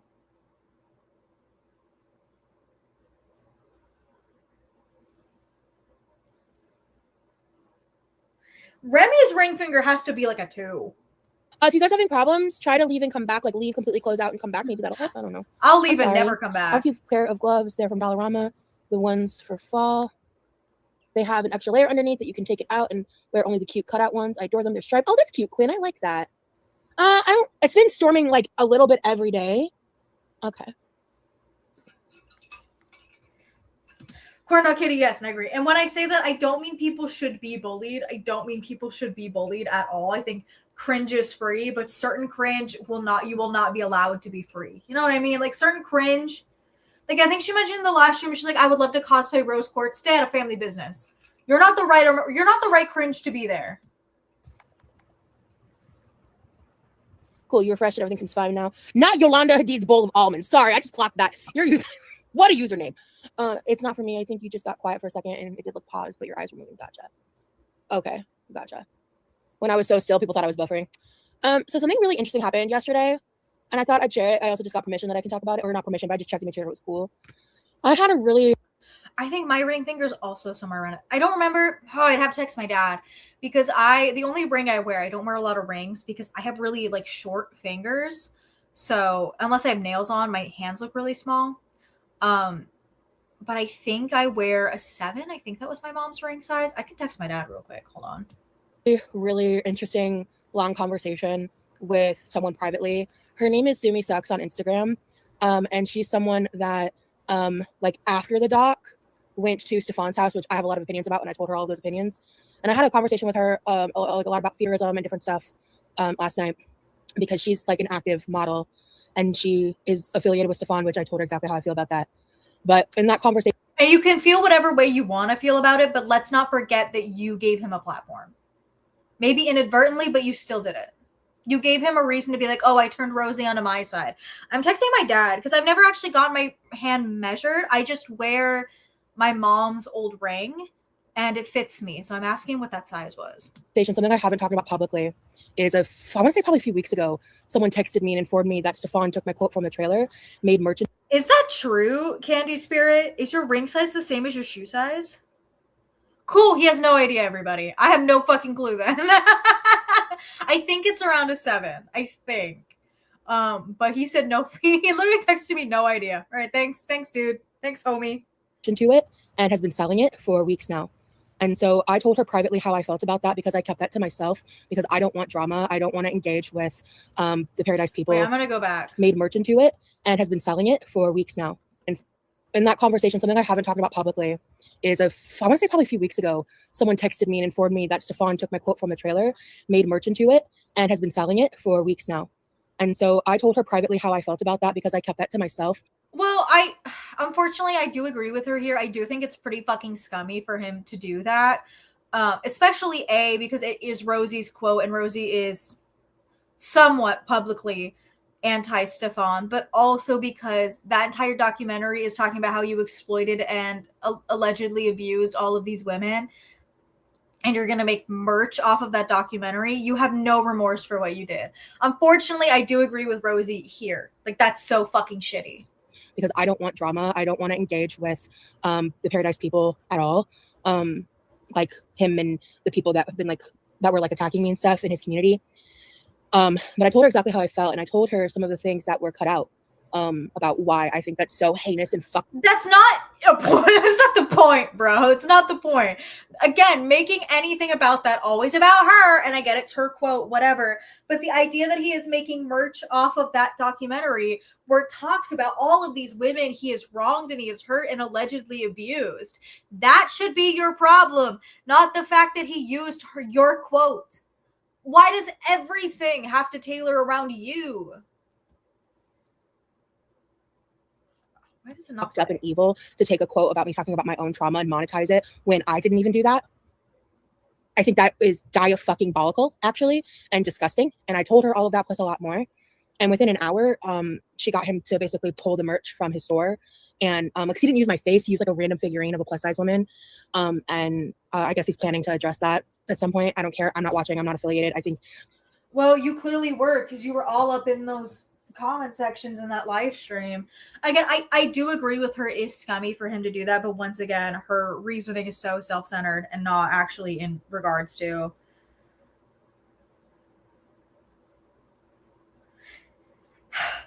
my opinion of him doesn't fucking change. But I didn't want to address it while it was still available for purchase. But I'm just really glad that I don't know Sumi super well. I'm just glad I was able to have a productive conversation and that she was able to that she cared enough to do that and help me in that manner. And I felt like we had a very open, honest conversation about stuff she's currently involved in and things that I used to be involved in and stuff. And so I just wanted to take a moment to address that, appreciate that, because she didn't have to do that. Baby Gecko, I feel like you also bring up a really good point. I've learned to conform and it saved me more than once. And unfortunately, it's so sad, especially in the current way we live, that conforming to a societal standard is just what's going to help you not get more trauma from people and things. And I think that's the thing with Rosie, is if she got bullied, she didn't learn anything from it, because Whatever. Not your 10-year She high reached out to school me to ask me about something reunion. else. But it came up in conversation and she was shocked and she had no context when she, when that merch was created and all of that. And I have opinions about Stefan's ignorance. But I don't want to get into beef in an argument. And I'm done with like all of that shit. Like I'm done. I'm over it. And then why'd you bring it up here? I have a lot of feelings about how everything has happened and gone down. And I haven't been talking about like really any of that stuff publicly since like the immediate fallout of the docuseries coming out and stuff. And I plan to keep it that way, but I just wanted to like touch on that since I'm live and yeah. So I agree with a lot of the. I think I have nothing nice to say about Stefan. And I'm just. But didn't you tell us to give him the benefit of the doubt? You can't walk it back. I'm sorry. These are things that like you've publicly said and you've not like actually addressed or apologized for saying those things. So whatever, dog. Really grateful that this person who has opinions and beliefs and does things that I don't agree with, and I've told her so directly, was able to just kind of see me for who I am and have an honest, productive conversation. And I feel like she and I, yeah, no, it didn't have me on it. It was my quote. Like they don't tell you the price that you pay. He made a T-shirt with that. Also, they made it a sound on their soundboard for some internet venture that I'm not mentioning because fuck that. I'm not even clicking on it. I'm not even searching it. I don't want it to touch my algorithm. But they had a soundboard and they used my voice for that. And I found that out last night. And that was, she told me that up front after I told her what I said, and she got that removed as well. So, yeah. That's all. Again, I just think what's shitty is not necessarily using the quote. It's monetizing anything from that documentary that is women telling their traumatic stories about you. That's what's gross to me. Monetizing that is disgusting. Well, interestingly enough, she was one of the people that bought it and she was mortified. So, yeah. I met men like him and they're so creepy. I'm not going to sit here and get into a huge like shit talking bash about Stefan. That's not the point of this. But be bold. Yeah. You can't stand for shit, dog. Yeah, it was like, he really did do that. He does still make fun of me and talk about me. He recently tried to use something I say to like demonize someone else when I was talking about shit that I probably just shouldn't have said anything about, but it had nothing to do with him. And he's creating more.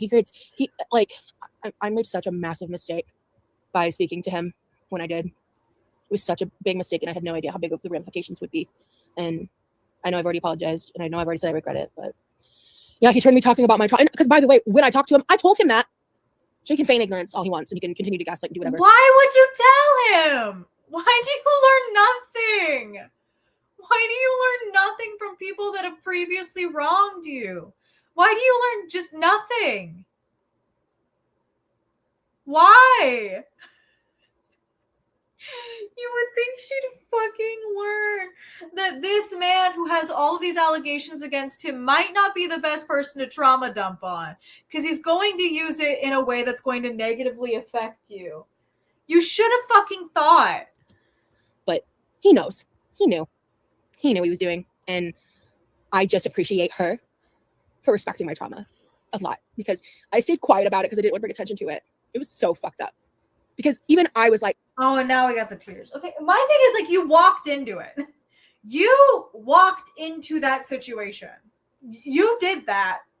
Nobody else did. You did that.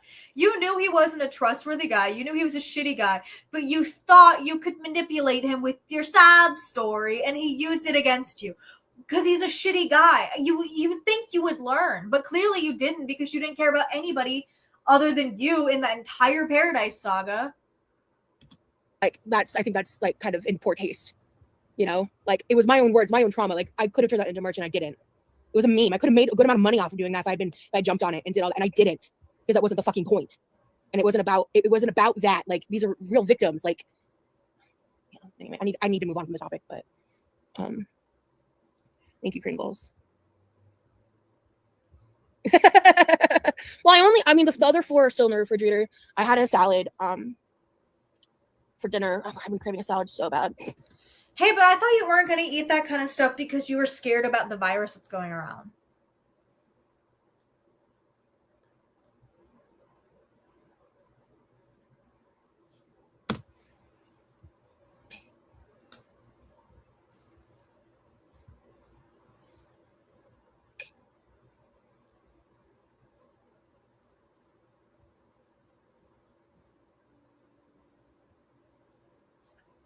And I'll tell you guys something. I had a salad today, but I have a salad every day. I pack the same thing in my fucking work lunch every day, and it's like a salad and a ramen noodle, and I pick one or the other. Yeah, the farm stuff is so annoying. No, that's why like Fresh Express is safe, and I actually called ahead and I asked where they sourced their salad from, and I double checked it and it was safe. So what you could also do is get off your lazy ass and make a salad yourself and just buy non-Taylor Farms lettuce and like chop the salad yourself, but whatever. oh, gotcha, Dick. No, I mean it was like I was going all out for those like retro style. Oh yeah, my glasses. I'm just not gonna put the chain around my head because I'm in bed and it gets behind. Are you guys privy to the theory that she doesn't actually need glasses because of that thing she said in that one live stream where she was like, I lied to my mom that I needed glasses and I didn't actually need glasses. And then she conveniently, like, she's able to read the chat really well on her computer, which I don't need glasses. And sometimes I struggle reading it on my computer. And yet she has to be reminded to put on her glasses. Are we all privy to the theory she's faking the glasses? Because I think she's faking the glasses. Behind my neck in a way that I don't like. That's why I was saying like it'd be cool if I could get like something like this as like a dangle without the chain option. Because sometimes I want the chain, like when I'm out about doing stuff, but like if I'm chilling in bed, I still want the look. Because I always put this behind my bed or behind my head unless I'm in bed like this. Sauce sent a sparkle, thank you. Her glasses are UV blue glasses. I've heard that, but like she claims that they're like not that, and I don't fucking buy it. I know. Well, that's the thing, Toby. You just have to do your research and like trust it. Oh shit! Oh, I might be ending the live here. Hold up. Imagine her ending the live at 30 minutes. Fucking Amberlynn Reed core.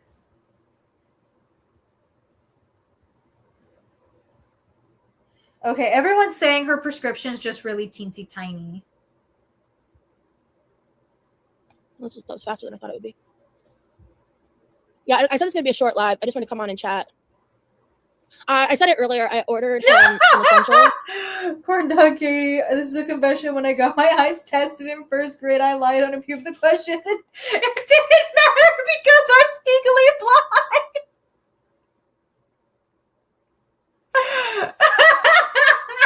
I'm imagining like a little kid.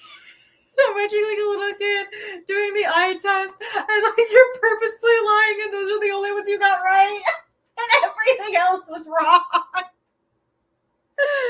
That fucking killed me. So he could take a few extra days before needing to go do the big grocery shop. And they just arrived. So I wanna video chat with him because I miss my boyfriend. You guys got me for 4.5 hours yesterday. I almost didn't go live at all because we get you. This is your job, your current only job.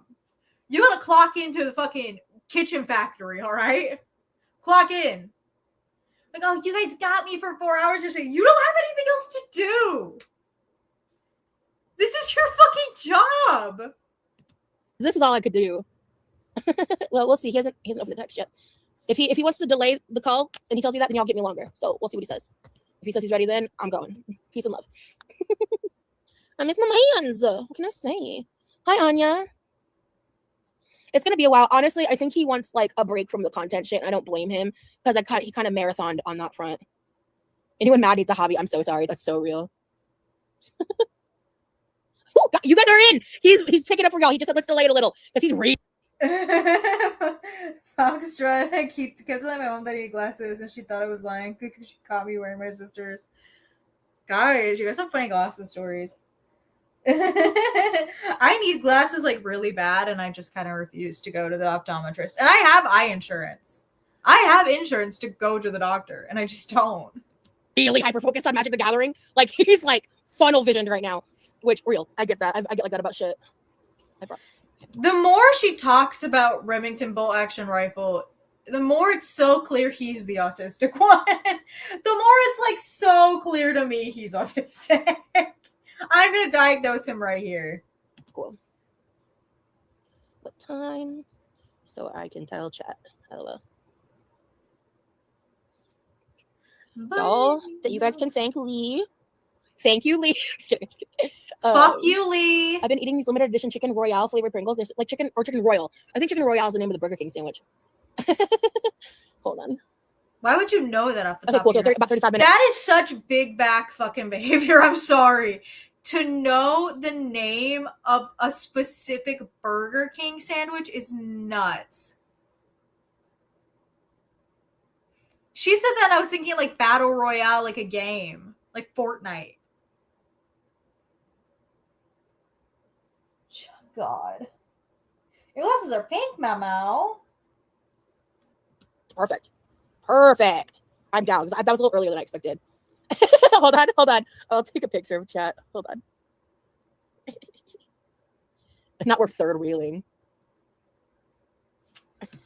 Does anybody downplay what they're feeling when they go to the doctor? Yeah, baby, I go. I will I am a person who actively avoids going to the doctor. I'm like, no, I'm fine. I'm okay. And I don't know, I have my sister's a hypochondriac. My mom was a hypochondriac. I'm whatever the opposite of that is. I could be dying and I'm like, I'm all right. I could be losing a limb and I'm like, sure, I'm good. I got this. Don't even fucking worry about me, bro. I got it.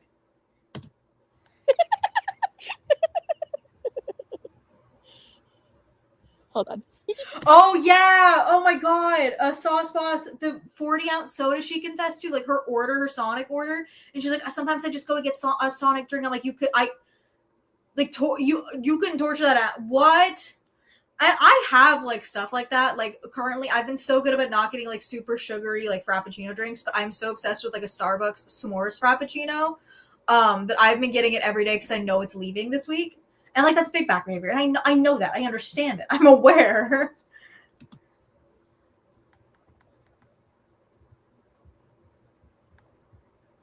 Hidden Saruka. No. Hidden Saruka, how do you know I'm not your grandpa? How do you know?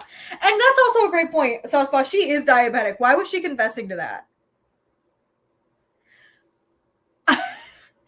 Oh my god, it's like I have severe asthma, and and one of the things that triggers my asthma allergy is cats, and so I very much so avoid them if I can. And they'll be like, man, I know I have asthma, but my guilty pleasure is going up to stray cats and sniffing them. It's that could kill you, bitch. And she confesses to getting those sugary giant 40-ounce sodas from Sonic's. That could kill you. What are you doing?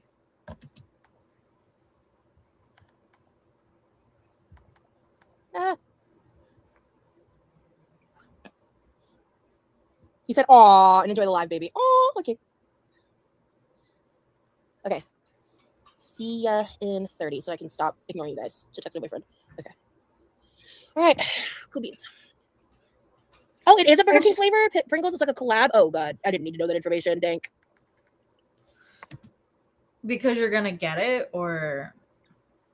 I'm also gonna make my awful confession. In terms of fast food fries, I prefer Burger King. Clown me all you want, everybody. I didn't need to know that. Do I think Remley's waiting to break up with her? Here's the thing, I don't know.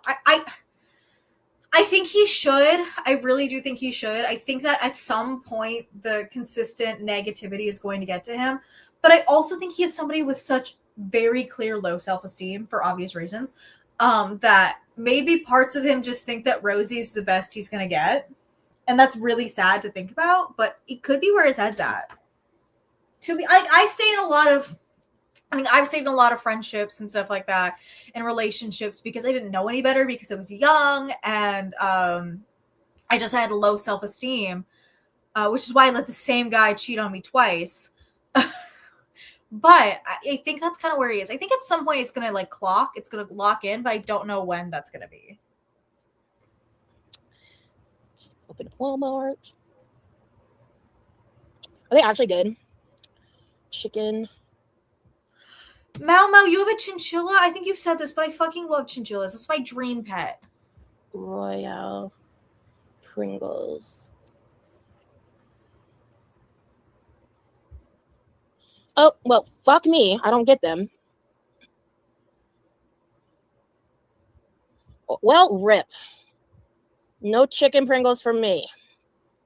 Damn. And what's crazy about that, Andrea, talking about the fact that he's like, oh, she's just like my mom. I always go back to the leaked Reddit posts. The amount of shit he would talk about his mom, why would you want to be with that? Like, he talked, like, do we remember? One of the very first videos on this channel is me covering Remy's Reddit posts. I think it's like the third or fourth video I ever made was me covering the Remy Reddit posts. Why would you, like, he talks so much shit about his mom. Why would you want that? I'm on my laptop right now. I believe the Whopper ones would be gross. They're so good and they're vegetarian. Maddie X on Bikes. I love Tofu the Snake, but I also know Taylor Nicole Dean is like notorious for animal abuse. I've heard she's gotten better, but when I made the video, there were still so many unaccounted for animals, and I got scared. And so I like Burger King's. The Pringles are fried. Yeah, their chicken sandwich as is. Sauce Bus, who's proving Freud right like a fucking idiot. Sucks ass. I take off I hate like tomato and lettuce from fast food places. It's always trash. So I take that and the Royale sauce off and I add bacon, ketchup, mustard. I do think that we're talking about that Remy in for the long haul. I think he's gonna be Amber. I think he's gonna be Rosie's Beck. There's so much, like, I'm already seeing the similarities between this and the Beck era. I fear Remy's gonna be Rosie's Beck, and I knowing how dark that got, and I'm not gonna speculate about his potential Ed Sheeran, but I see the signs as somebody who had that very specific Ed Sheeran. I see the signs, I really do. This isn't gonna end well, and I don't like him. I fucking can't stand the guy, but I can still feel empathy for the guy. You know what I mean? Mayo, fire. And it's really good. That's just how I like it. What do I think Remy's mom and his relationship is like? Well, according to him, it's like bad. According to him, it's like she's unbelievably narcissistic. She's not easy to talk to. She's not this, that, and the third. Like, the Reddit posts go back and tell like a frightening story about his relationship with his mom. It's going to be around 9 p.m. my time, in about a half an hour. We're just going to chat till then. Oh, yeah, Lee loves the voodoo chips. He loves those. I think they're good. Yeah, Magic Short Bus. I think that's always a good point to talk about. He is just as creepy and weird because I don't know anybody that would be in a relationship with somebody and then see her on that podcast and be like, that's my next partner. I can't imagine that. And also then to reach out through email, and he's got very specific love bombing tendencies. So he's not a good guy either. I'm just saying there's parts of this too pity. They're fine. Caramel Pringles? Oh, wow. Ooh. Yeah, steel tofu that I haven't had in ages. Turtle Mix Chex Mix. That shit is so good. Is she eating turtles? I always get the assless tomato. That's the worst. Amanda, hello, love. I'm getting hot. Oh, my God. The burrito has to let up a little. Okay. Hi, Amanda. I feel very not bonita today. He's a mix of Freud and Oedipus. He's gonna kill his dad next. Oh my God. Because I'm in full bumming mode, but I appreciate you for saying that. Well, hold on. Have you ever had like the chocolate covered like Lay's before? Like sweet, salty is my jam. I love a sweet, salty moment. Do they not have Turtle Mix Chex Mix anymore? Don't tell me this is how I find out that doesn't exist anymore. No, absolutely not. I forbid it. That's how I feel about the like twisty Cheeto Puffs. This is how I feel about those. Turtle Mix Chex Mix. Yeah, don't. Oh, it's shipping only. Well, it exists, but a family size. Or like did you guys ever have the ghost pepper Cheeto Puffs? Fuck, I miss those. One thing about me, I'm the whitest white girl in the room, but me and my sister can eat the hottest things in the room. I go to an In-N-Out and I will like put the like hot peppers and I'll just put them in a bag and I'll just eat them. Like that one scene from Scooby-Doo where they're eating the hot peppers. That's me all day, every day. This bag is $8. That's fucking crazy. Oh yeah, the store doesn't carry them. What the fuck? Whoa. They might be gone. Girl, you are bonita. Oh, Andrea, are you asking for the first video I made with the Reddit posts to link? Because I can do that real quick. I just want clarification of what you're asking me to link. Because I mentioned two different videos. I mentioned the Tofu the snake one, and then I also mentioned the very first video I ever made on Rosie. Just let me know which one you want me to link, and I'll go ahead and do it. Ada, thank you. Burrito has to cool off after taking out of the oven. Yeah, I love puppy chow. Hello, emoji. I haven't had it in a long time, but I was raised Mormon. Puppy chow was a very popular thing that was made. Okay, I got you. Yeah, I Give love me a salty 2 sweet. I think you guys seconds. can tell by how I cook. Like, I love a salty sweet, a savory sweet combo. Also, shout out to MC who keeps trying Rosie's like awful concoctions, and they're always bad. Let me find it. It was okay. This is 4 months ago. Let me copy the link. I made this 4 months ago.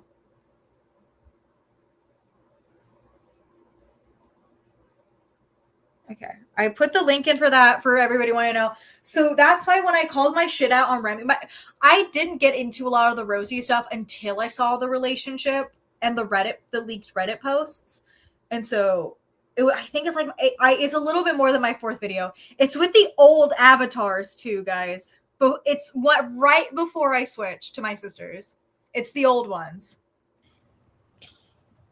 Oh, well, yeah, gotcha. I'm so tired because I'm marathon training right now. Congrats. That's hard work and dedication. And I have to run 10 miles every day, and I can't eat any chocolate or sugar, and it's getting to me real bad. Really? I thought you would know way better than I would. I thought when people were doing that kind of training, well,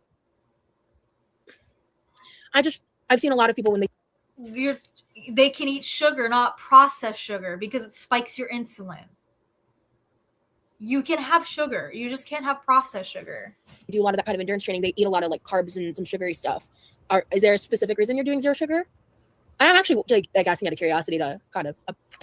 I didn't. I saw the excuses for not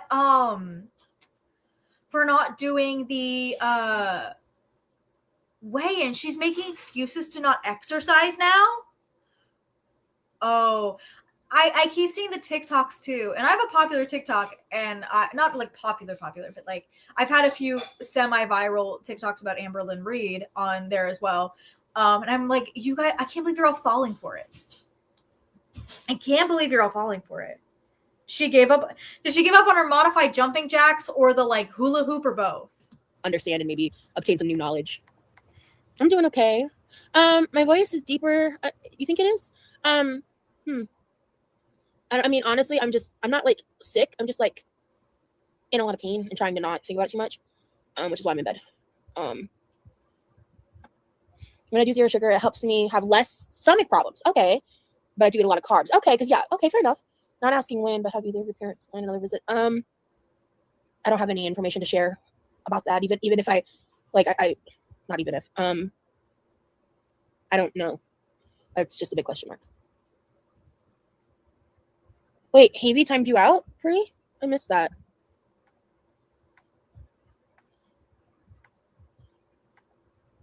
I don't see any timeout messages in chat.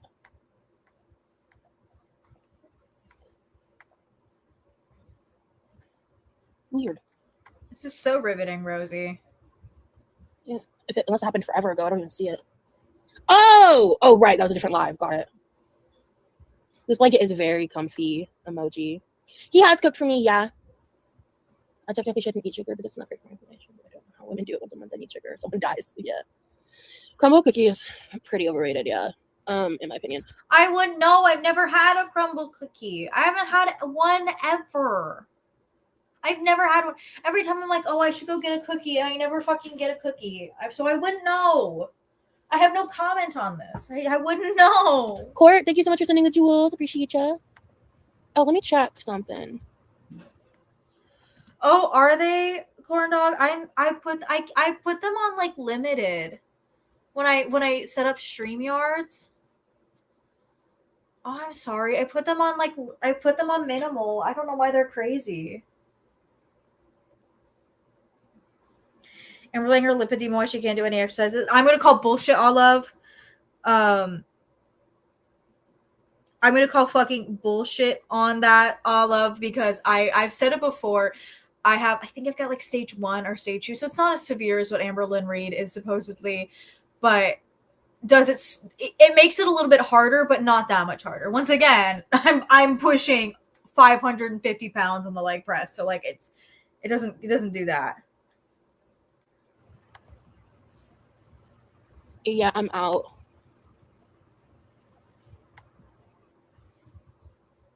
You know what? I feel like the thin crumble cookies would be good, right? Like the thin ones? Am I mistaken?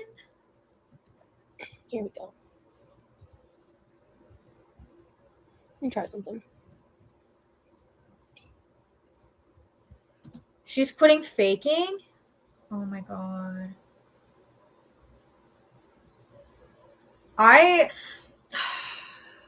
If we weren't doing bingo, I would do like a blind reaction. Or you know what, maybe I can see if any of them are uploaded to somewhere where I can take it. Okay, you're just gonna spin? Okay, but now I can't see my chat. Bitch. Oh no. You motherfucker. Here we go. How about pop-out chat? No, okay. Alright. No, everything's broken. There we go. Okay. I can look at the pop-out chat now, but goddamn. Okay. God forbid I try to buy a fucking membership for someone. Jesus. God forbid. Let me hit restore chat one You more time. can do that? Yeah, it's just fucking spinning. I don't know what's gonna happen. I'm gonna try refreshing my page. If everything breaks, I'm so sorry. 1 second.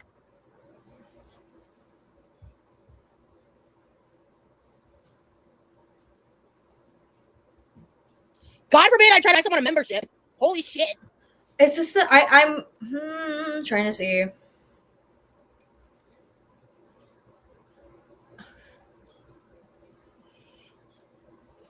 I'm trying to see because I'm seeing the like weigh in quotation marks, but I don't know if this is the same video where she said she couldn't weigh Broke in. my computer. I could only afford to do one. I was gonna try to buy someone a membership, and just for funsies, and it literally broke my fucking chat. So I'm not doing that again. Yeah. Also, can I say something? I saw a TikTok. So I looked up the fucking menu this week for Crumble, and I was, what do you mean? There's a flaming hot Cheeto, a fucking wild cherry slushy, and a gummy clusters cookie. The fuck? It's a new one, and she refuses to weigh in again. Do we guys to talk about Amber Lynn real quick? Is the 30 days the longest she's ever been on quote unquote track? And even though she's not, she's definitely cutting stuff out. But like, is that the longest it's ever gone? Oh, ew. Rosie, you're serving emo. Have you seen the clip of Rosie saying she go toe to toe with her mom that she has before? I think she's quick to anger. I think she has no problem turning physically aggressive. Oh, good night, TJ. Magic Short Bus. I haven't seen that clip. I did see something though of her getting like unbelievably weird with a black Uber driver, but that's a whole other video. Hey, when she barks like a sea lion. Zom Quinn, she does sound like Peter Griffin sometimes. Mo diva with the gloves. Hey, thank you, Laganja. Do you guys want to know the worst comment I ever got? You guys want to know the meanest comment I've ever gotten on this channel? Actually, it's a tie between two, but one's not relevant to this. One was it was a comment that was like, "You sound so similar to Rosie. I didn't know when she started talking," and I was like, "What if that was my 13th reason? What if that was my fucking 13th reason? How dare you say that to me?" It sounds like an April Fool's, right? They should have done that in April. The first week of April, honestly, that kind of would have ate a little, like, unironically. For the scale thing with Amber, do we believe that it's just a lie, it's just an excuse, or that she like gained weight and like broke the scale on purpose, like threw it at a wall or something? What do we think? I kind of like cakey cookies, TBH. I like some of the cookies. I'm pretty picky. I haven't eaten. Isn't that so evil, guys? It was so fucked up. It was so evil. I was like, what the fuck? The other one I got, it was actually recently. It was on the Keemstar deep dive and was like, is this channel AI? In what fucking world? Hey, Bookworm. I'm glad you're able to hang out here a little bit. I think a lot of it's just like gimmicky marketing shit. That's kind of the whole structure of Crumble, right? Acting like they don't have thin cookies, guys. I do. They're also like 1,000 calories per cookie. So I need to journal a little bit more, actually. I actually yeah. read a little bit today. No, you didn't. You can't read. Like, I hate hot Cheetos regardless, but on a cookie, absolutely. Every video I've seen of it, everyone. I was so mad about the AI comment. No, I really, really was. I was like, are you fucking stupid? I think I literally responded to that comment. It's the one time I've been like super mean to like a negative comment. I'm like, I think you're brain dead. Because like you are. You're very fucking clearly brain dead. Hates it. I see. I'm a chewy girl. I'm a chewy cookie girl, not a crunchy cookie girl. Yeah, I'll show you which one I started, Barry. It was one of the ones you recommended. I think you're. I heard about it in the past, but I never read it. The other one I'm not gonna say. I'll save that one for the vlog. And then there's another one I have, like, so a total of 3. But the other one, Lee took that copy home with him, and I'm picking up the other copy in about a week. This one I got for $4, with the half off credit, and it was like a really good price for this like really nice hardcover copy. It's called The Invisible Life of Addie LaRue. What is that about? I'm actually curious. I do love books, so I like to learn. Addie LaRue by V.E. Schwab. I only read the first chapter and then I got a little bit of a headache because I was kind of sleep deprived. But I was like didn't want to put it down. I had to because my head was hurting. I'm hoping that when I'm like a little more rested, I'll be able to read for longer. Oh, it's about gay people. I really I'm reading this book without Lee, so that's why I started this one. It's about this girl named Addie. And nothing I'm about to say is a spoiler. It's like it's mentioned in the sleeve. It's set in France in the 1700s, and she's basically she like sold her soul or traded her soul in some way for immortality at the cost of everyone forgetting her. Basically, as soon as she walks away. So just like Spider-Man, guys. That's what happens in Spider-Man. I'm very interested in this book. See, it was so it was probably like $4.50. It was $9. And then with the bookstore credit at the small business bookstore I went to, I got 50% off for this book. That's $4 for books. I read War and Peace in college. I don't think I've ever read that one. Don't get me started on War and Peace. Everybody stop. Nobody talk about War and Peace with me, because then I'm going to get into Natasha Pierre and the Great Comet. Don't even get me started. Don't talk about me. Don't talk about War and Peace. Actually, my favorite Leo Tolstoy novel is Anna Karenina. I love Anna Karenina. I love it so much. Again, I have an English degree, so I'm very attached to classic lit. I'm very, very attached to classic lit. But then what's considered like classic literature feels very like an out there conversation. But I read it.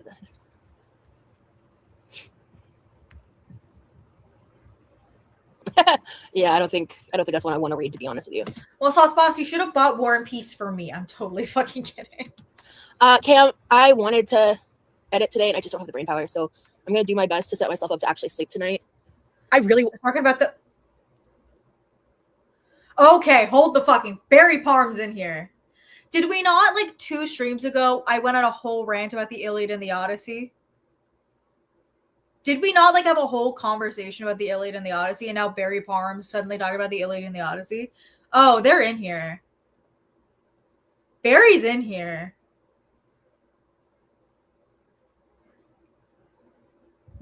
Blushface, you remember. You were there. No, I'm starting to side-eye. Oh, I love the Secret Garden. Oh, I love the Secret Garden, Mad Yikes on Bikes. No, I like, and genuinely, I love the Secret Garden. There's also Secret Garden musical, which is unbelievably gorgeous. It's one of my favorite pieces of musical theater. So I love the Secret Garden. We almost got a Black Dagger we almost got a Black Dagger Brotherhood book when we were at the bookstore. But yeah, I'm excited. When I saw it in the distance and I recognized the title, and I was like, oh yeah. Also, $4. You're like, the Odyssey? Have you guys seen that? Speaking of the Odyssey, have you guys seen that one guy? It's the Pikmin app, but the guy left his Pikmin in like several states, like crossing several state lines. So now he's just posting like he named the Pikmin Odie, like for Odysseus, and it's just a bunch of TikToks of the Pikmin coming home. It kills me. I can't beat that. This was the cheapest book I got. Are we also excited for the Epic the Musical movies that are going to come out? The like animated Epic the Musical movies? Because I'm pretty excited. Yeah, I haven't been to the movies in a long time. At least you And can also, admit just from it. reading the first chapter, I'm already like interested in looking up other books by this author because I like her vivid imagery and the way that she writes. You had to read Frankenstein in 3 different. I love Frankenstein, by the way. Another one of my favorites. I like that you can quote it though. There's a few things that I can like quote or I remember because I've had to read them in separate classes. I've mentioned this before, and I can't remember who disagrees with me on this in this chat. But fuck Beowulf. Me and Beowulf got beef.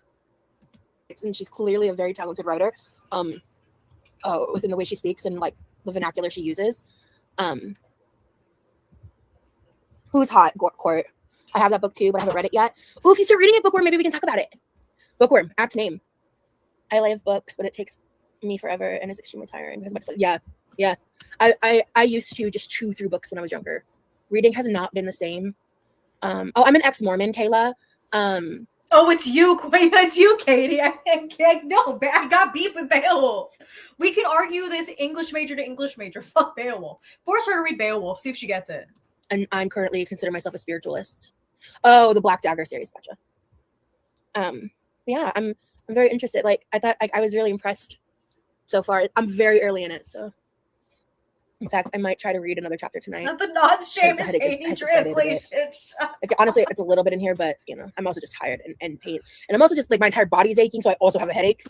So, try to read Stephen King's It for a few months and only 2 chapters in. Yeah. Why would you read it? Listen, I love Stephen King. Don't get me wrong. Stephen King's my favorite. Stephen King's a little fucking weirdo, but he's my little weirdo. All right, I've read The Long Walk like 700 times. I love The Long Walk. It pushes it. It pushes it for me. Your focus was romanticism. Oh, makes sense. What about the Canterbury Tales? Don't talk to me about the Canterbury Tales. Don't talk to me about the Canterbury Tales. Did you ever, for people who were in classes, when did you have to read the Canterbury Tales if you had to? And if so, did you see that one? Were you also forced to watch that one movie with Paul Bettany? Yeah. Thank you, Brie. You know, I appreciate that. I haven't seen the Odyssey. I'm motivating you to read more, Crystal. Good. I hope you do. I'm trying to motivate myself to read. Again, I feel like Barry's in here because I feel like we us had this conversation like last week. I feel like we had this conversation about the Odyssey because I was about to go see it because I saw it last weekend. More. And one of the things I want to do is I'll explain it in the vlog, but some of the books, one of the books I got, I want to. Yes, it has that scene, that very specific scene with Bev. Yeah, it's got that scene. The proof that classic literature is full freaks, exactly. Read it, but I want to read it out loud. We had to read the Canterbury Tales in my college preparatory class in high school, and then we also had to come up with like a song related to one of the tales in the Canterbury Tales. And I did a parody of God as a Woman. So, in case y'all want to know, out like while on call, with Lee, so we can talk about it, and it'll make sense when I show you the book. The whole Testament. My goal is to edit tomorrow. Fuck, tomorrow's Friday. My goal is to get some shit out next week. I also have. Oh my. Tomorrow is not Friday, bitch. What? It's Wednesday, right? Yeah. What? I have so much to do. I just realized how much I actually have to do. Okay. I'll see y'all. I will have updates about content next week. So I need to import some footage and stuff. So I will do that tonight because that doesn't require brain power. Ooh, The Alchemist. That sounds familiar. You know what I also need to do? I need to re-download Goodreads. Girl can't even read a calendar. I'm supposed to expect that she's reading this book and she doesn't even know what day it is. Girl. Let's do that right now because what I can do is I can talk about some of the books I have read because I just don't remember their titles. Tomorrow is Thursday. Oh, thank God I have an extra day. Oh, great. For some reason I thought today was Thursday. I'm wrong. The Libby app is free. That's true. I just prefer physical books. I really prefer physical books. Barry, what do you think about e-readers? If you had an e-reader, would you like it? Or are you a physical book girly? Not you should try ballet. That's crazy. Oh my God. I don't know if I've read Of Mice and Men, to be honest. Good reads. She's like, I love books. Every time everybody's bringing up a book and she's like, I've never read it. You've never read Of Mice and Men? Dude, I'll never forget. My dad has a history with that book. I have a history with that book. And he and I get into a debate on that book so often. because when he was in college, he did a very specific debate about of mice and men, and then I was like, "Well, your debate's fucking wrong because here's the actual text in the narrative that proves it." He's like, "No, no, no, no." I'm like, "Shut up!" Oh my god, fingers crossed I know how to log in. Hi, gamer girl. I prefer physical books, but whatever helps people read, I'm cool with. Got you. So, oh my god. Do I have a... Oh my god. Oh, thank god the login's saved. Oh, hell yeah, brother. Oh, We're fucking locked in here. No. Okay. No. Oh, fuck. I don't remember what my login is. She failed the 9th grade 4 times, allegedly conspiracy. Because some of this stuff is like shit you read in high school. Some of this stuff is shit you read in high school. So I'm like, what do you mean you didn't read it? Because I know at one point the chat was talking about like Fahrenheit 451, stuff like that. And I was like, you didn't read that? That's high school stuff. What? Like, and I think it's like pretty universally high school stuff. Let me check my email. Yeah, she did turn into Hulk Hogan. All inboxes, search, good reads. Which email is this? Roger that. Okay. So then maybe it's this one. Let me try this route.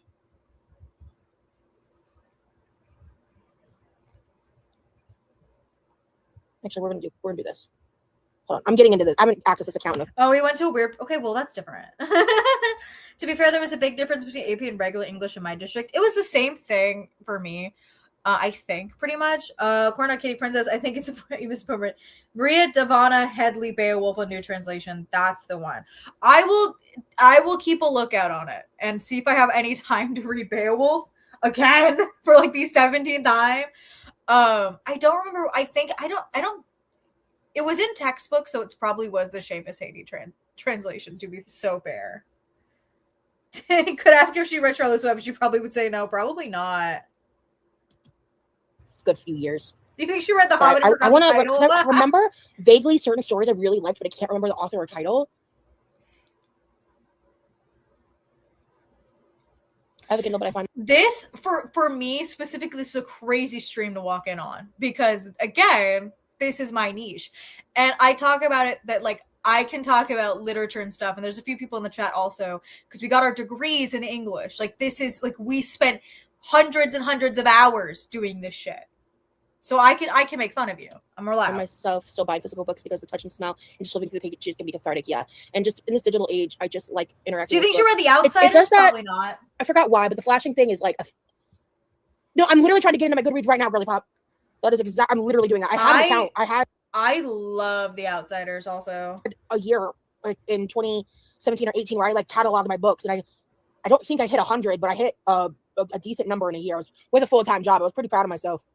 I don't play about The Outsiders either. I also don't play about my 7th grade crush I had on 2-bit. I don't play. Come on. I want to access this. I want my old account. I don't want to make a new one. Mountain Bike, don't apologize. Like I said, T-Quid is extremely generous for doing that for me. So please don't apologize. Please don't apologize. Like, please.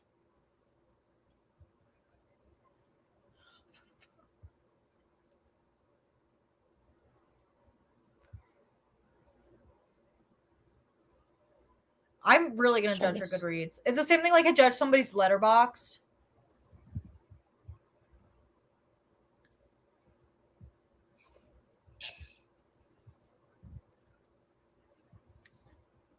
It's also fucked up that one of my friends has an AMC A-list and then from an email did not go see the Odyssey with me. God forbid.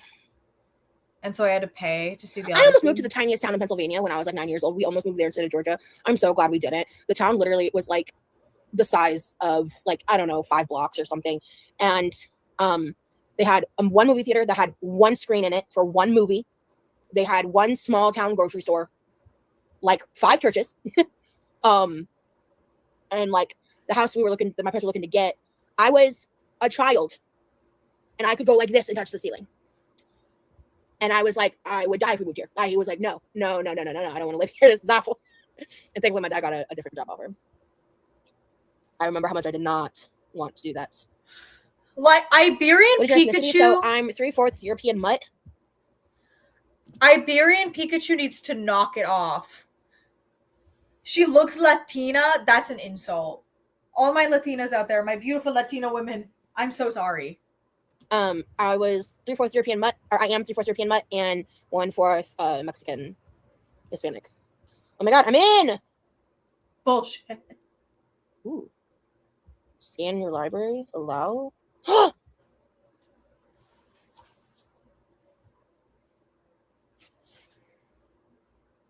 And add to my want to read, or currently reading. There we go. Cool. Okay. No book found. Okay, because I need to leave. Okay. My books. Cool. See all. Don't fucking bring Go Ask Alice. No, I'm betting you it's gonna be in here. Go Ask Alice, any of the John Green novels, they're all gonna be in here. And what's crazy about all of those is I'm so positive she was like mid-20s when she read those. How do I remember? Oh, I'm just gonna move these books. I don't remember. Oh my god, I forgot. I am Lexi. She said she was scared of ice. Oh my god, girl, you were the whitest bitch. And this is coming from also a white bitch. You're the whitest woman I've ever seen. These books.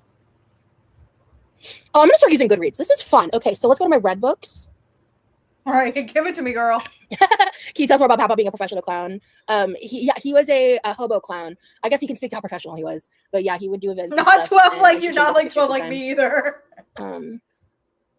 In your last live, I asked you what your haircut routine is, and you said you would want to get some type of, or hair care routine is some type of gel because you didn't have any. If you were to get your hair gel, how would I send it to you? Well, actually, the one I want to try is on my wish list. You can have a second. Everything's linked in the description and linked in my link tree and all the like for links and stuff. Girl, stop trying to. I added some other stuff, so I'm gonna remove this. I don't need that. Okay. However she can to grift her audience. Wait. Whatever she can do to Here grift. it is, okay. It's just a Tresemme Gel Ultra Hold Frizz Control Gel. It's like $7. And I have hairspray right now, but I'll be getting myself hairspray. I actually did put a few things on like highest and higher priority of just things that, the Tarani enhancers are gone. Damn. You passed as Cuban Rosie, especially. I'm in Tampa. Nice. Yeah, no, my dark features are from the Hispanic side. The dark features are because it's the most dominant gene. It's the dominant gene, babe. Should I tell my like black hair, brown-eyed sister that she's Mexican now? Like, what are you talking about? Oh yeah, is that right, Miley? Cool. And I will. I'm just like, it's a joke in my family that my mom was, but because we think there's like a conspiracy. Because first of all, my mom would cook in the summer. She would cook. But there's also conspiracy because my mom doesn't look like anybody on her dad's side of the family. Like, nobody. Like, not a single person. We have conspiracies, but that's beside the point. We're not talking about that. On my budget. Is she Portuguese too? Her and ALR twins. Honestly, that's kind of, yeah, exactly. That's why I don't really claim ethnicity like that, right? Because, like, you know, I was the part of the family tree that is Hispanic has zero involvement, and has always had zero involvement with my family. So I'll leave it at that because I don't need to go into details. So then, why were you scared of ice? I'm sorry, babe. No one's gonna be picking you up off the street. You look so white. I hate to tell you that. Oh my god. It's not the internet's business, but sometimes I wish I had a little bit more of that kind of background, but sometimes I'm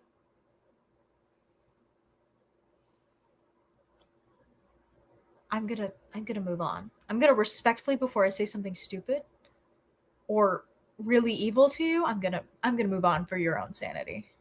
Let me go back to Goodreads. Okay, let's talk about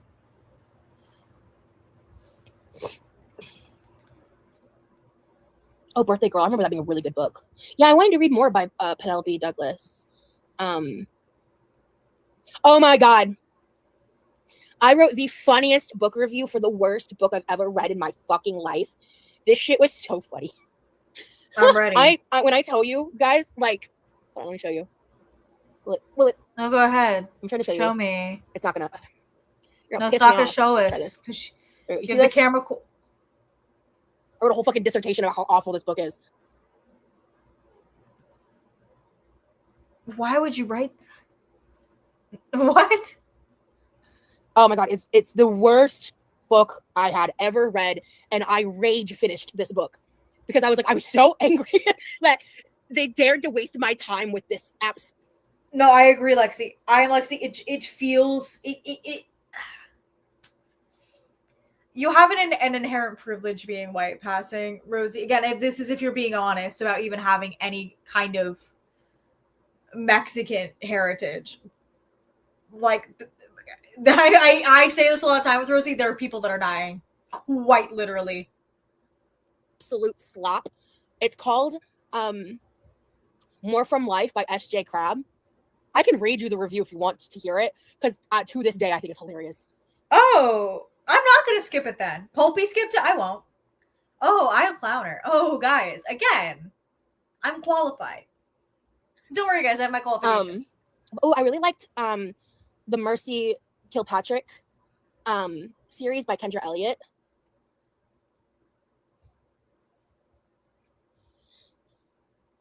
Ooh, yeah, I really liked a It's River and crazy that Darkness she just said, romance, "I Escape want to from be North like a Korea. I'd girl." love to reread that because I'd like to remember that more. That seems like fetishization. Yeah, I liked Greg Olson.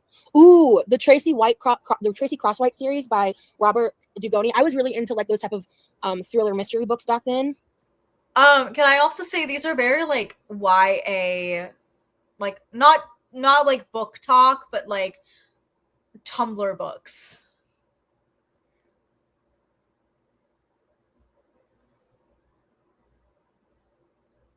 I have not, Vanessa. I don't know what that is. Girl, I'm gonna say anytime there's something vaguely not white in a sense, I'm like, girl, I'm white. I have never experienced it. I have the most immense amount of privilege in the world. I'm white. I didn't rate all of these. Yeah, I've got all the Harry Potters on here. I was reading those. Oh, this one's the Collector series is a little triggering. So be careful if you read it. Like maybe look up trigger warnings. But that was kind of a lot of what I was reading in 2018. I haven't used this in a long time, so this is stuff I haven't read in forever. Yeah, Get to the subtle art of not giving a review. fuck. I like that book. The subtle art of not. Get that was a Tumblr book. That was a Tumblr book. Oh yeah. Some of these didn't age well. I read Burying the Honeysuckle Girls 2 times and I didn't rate it. Did I read those 2 times or did I do something wrong? Probably did something wrong. A lot of you say read 2 times. I don't know if that's actually true.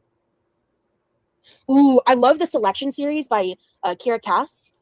I loved those. It's like I think it was like a prince. That's something to do with a princess, like kind of fantasy romance.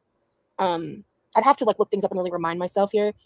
Do you guys think Sarah J. Maas is on this list? Do you guys think that's what she's skipping? A Court of Thorns. Do you guys think A Court of Thorns and Roses is on this list and she's skipping it? I fucking bet. Hi, Young Thickums! Happy, yeah, it's hump day, everybody. Woo! I don't know what the fuck that was. Sometimes I do things that embarrass myself. Sometimes I do things that really fucking embarrass me.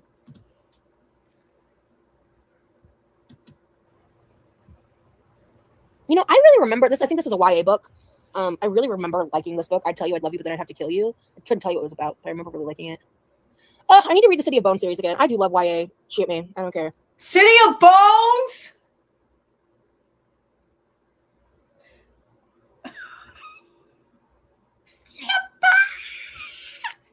I gotta take a drag from a cigarette. I haven't heard that name in forever. Oh, yeah. My first book I ever reviewed was The Diary of a Young Girl by Anne Frank. That book changed my life when I was a kid. I read it when I was like 12.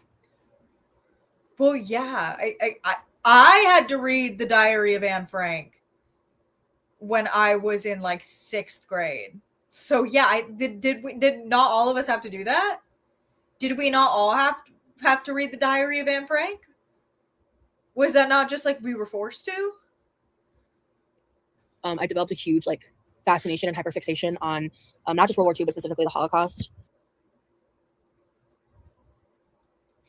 Something stereotypical autistic hyperfixation, something doesn't actually have autism, something taking something that is a harmful stereotype and categorizing it with herself, yada yada yada.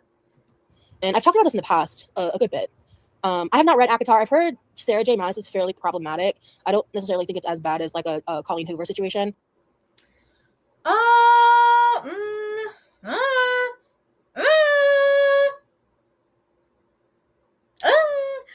hold on. If you've never read that and you didn't know what it was, you wouldn't get that from that abbreviation and know who the author was. Girl, you just say you read it. I read it. I was like 14. I read it. At least you didn't say the Titanic. We read Night as well. Night was the one that changed, that like upset me, because when I read Night, it was my sophomore year of high school, and then we also watched the Oprah visit to a concentration camp with Elie Wiesel. I cried like a little bitch. It got me good. But I just haven't really like. Oh yeah, you were saying read the review. Oh, okay. Vanessa, no, I have not done that. I was gonna say something else, but I'm not gonna say that on this channel. I don't want to get demonetized. But my parents had other methods. One was a chair. I'm just kind of rambling. Okay, let me look this review up. Okay. Let's see. 1 second. We have a total of 160 books. Let me see. I think I have some people I need to remove from this shit. Hold on. Night gets you. And I'm not saying like the Diary of Anne Frank doesn't. Obviously does, because that's a little girl, and the Holocaust is a horrific, real historical event. But there's something about Night, and then like going in and watching the interviews with Elie Wiesel. It's terrifying. And there's such like intense detail in what he went through too. It's horrific. He passed when he was like 102. Yeah, he did. Oh, you're talking about your grandpa's best friend. I thought you were talking about Elie Wiesel. Holy shit. That was so awful of me. Yep. Can you block on Goodreads? Night is really good, Jenny. If you ever get a chance to like sit down and read it, it's very good, and it's a true autobiographical story. So I would sit down and read it if you ever have a chance. Sorry, that was petty.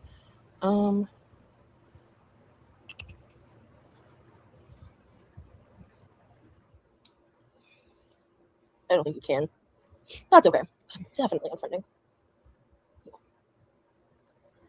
It's a little girl that would have been a believer.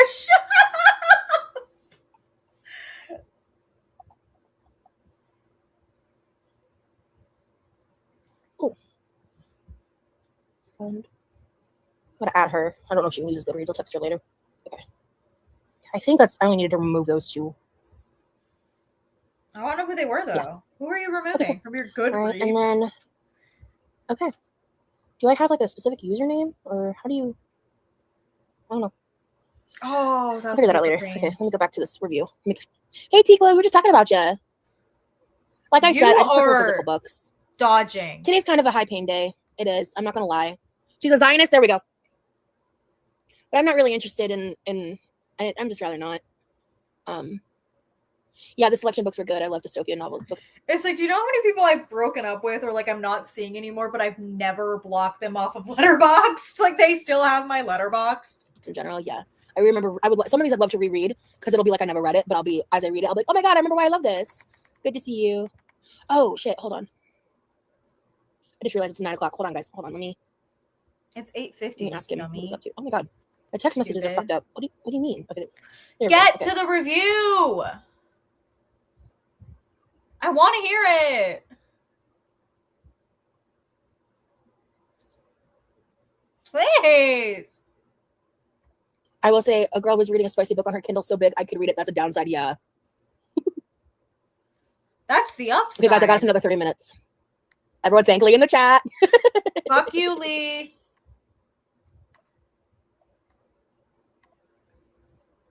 Yeah. I'm going to say this very bluntly, Dink. No shit, Sherlock. Respectfully. What do you say? I want to know. No shit, what? No, let's see. Beyond that, I don't want to go further in that conversation because I don't know what else to say other than not shit. I don't know why people think I don't know that. Anyway. Yes, this is the review. Okay. I'm going to be cracking up because I'm not going to remember in 2018. I've read this a few different times. Like, I don't know if I've done it on YouTube. If I have, it was a long time ago. I'm ready. Give it to me. Oh, is that not the first? Is that not the first one, Barry? If they keep it up, you can start timing out because that's ridiculous. Anyway, yes, my books in public is brave in general, but I'm also sure people can see what I'm reading now. I know I'm right. Yeah, okay. So I'm not. This is a very long, just kind of like purposefully dramatic. Can you get to the point? Get to the point of. I don't want to know what book it's for. By the way, I really want to know. Rant book review. So I said, let me first paint you a picture of the type of person that would like this book. Then I will explain this book and all the reasons why I wish I could give it a -1 out of 5. Imagine a white suburban 35-year-old mother. Dude, I'm turning 35 now. That's wild. Anyway. So you'd like it? So you'd like it now if you reread it? Imagine a white suburban 35-year-old mother of 3 who posts her every move and mom-related memes to Facebook all throughout the day, as well as constantly talking about God and Bible verses, but also uses religion to push misguided and often unthought out. Is this not your mom? Were you outing your mom here? Because this feels like you're talking about your own mother. Viewpoints about things that don't affect her. She buys this book on her husband's credit card to fill the void of her loveless marriage, having seen him check out the waitresses behind on their weekly date night while checking out the waitresses. She thinks she's so funny. Why? You guys are right. Why is she dogging on a woman? Why is the whole thing? This, first of all, starting out this review, not talking about the book, talking about a specific group of women to hate on is fucking diabolical. You know, like, why would you? What? This has nothing to do with the book. Having seen him check out the waitresses behind on their weekly date night where they silently eat together on their cell phones, she silently grapples with the fact that there's a solid 78% chance her husband is cheating on her and is too afraid. Hey, what's the book about? Hey, stop shitting on women. What the fuck is the book about? You haven't told me one part of the plot. Of the reality to even look into that chance. She stands in that Barnes and Nobles and pays full price for this mindless dribble. That's your own girl. You have mindless dribble. It's also drabble. Not dribble, it's drabble. That's your own fucking content now, babe. Standing in checkout with her Lululemon pants, Jesus Loves Me off the shoulder baggy tee, the messy bun she spent an hour on to perfect with a full face of makeup, holding a pink Cambo tumbler with pink monogram initials filled with red wine at 11 a.m. So you with your fucking Willie's drinks at like 4 in the afternoon. So you with your stupid ass tumbler that you fill to the brim with like the 18 pounds of electrolytes. So this was a sneak peek into your future. Why are you laughing? This is you. Sorry. She believes in free-range parenting, that letting her children make the most important decisions for themselves at all times and what they choose to do with their time and how they interact with others is the best way to learn without guidance or interference from others. She also was a C average student and has no discernible talents. So you? Why are you laughing? Girl, you should not be laughing. You should not be laughing. Sorry. Once again, I'm going to say this. I think the review should talk about the book. Not shitting on women.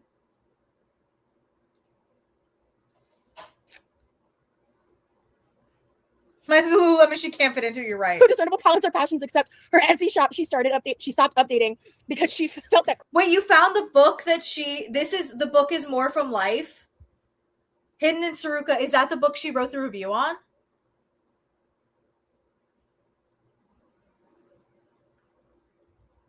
I'm going to look this up then. All right. More than life. She felt that crafting for profit while her kids were at school took the fun out of crafting, but really, they just weren't selling well. I was mad. You're mad at like a fictional human. You're mad at a person you made up. You're mad at a person you made up. Like, this person you're getting so unbelievably upset with does not exist. Like, this person doesn't exist. Hold on. More from Life's SJ Crab. Okay, I'm gonna find.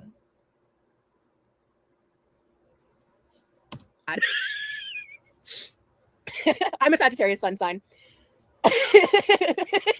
Or, oh my god, that's crazy. The following contains spoilers. I promise you, do not waste your time on reading this. There are so many better books. My fan fiction about this random woman was more engaging than this book. And that isn't even being self-aggrandizing. The book is just that bad. So you aren't missing anything, I promise. This book was like severely basic. This book has like severely basic character names, except for. Guys, in case you want to know, it is the, if you look up More from Life on Goodreads, it's the fucking first review. It is the first review on Goodreads.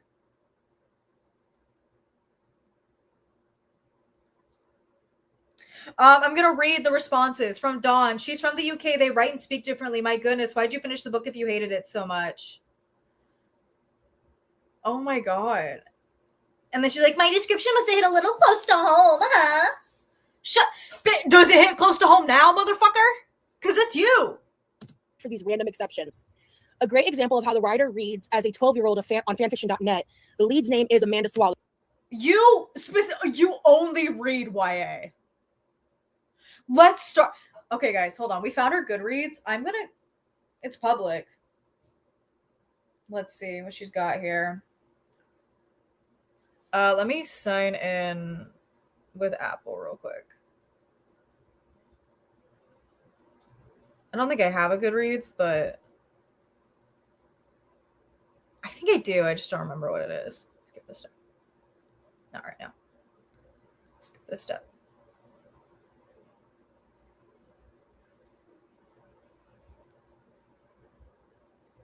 I want to... Yes, skip. I specifically want to go back. What's the name of the book again? I'm going to let her keep going. We are going. She has to promote herself. Everything goes, my fan fiction. Dude, so true. I'm going to go back. We're going to read some. We're going to go through every book that she has on there because she clearly censored herself. But her married name is Dickens. Haha, so funny. But it's only used once in the book as a side thought of the main character, not even as a joke within the story. Another thing, the name of this book is More from Life, a funny and feel-good romantic comedy by S.J. Crabbe. Listen here, Mr. Crabbe. Sorry, I'm making myself laugh. First of all, I think the author's a woman, and I didn't know that when I wrote this. But listen here, Mr. Crabbe. All right, guys, here's what she's read. Are you ready?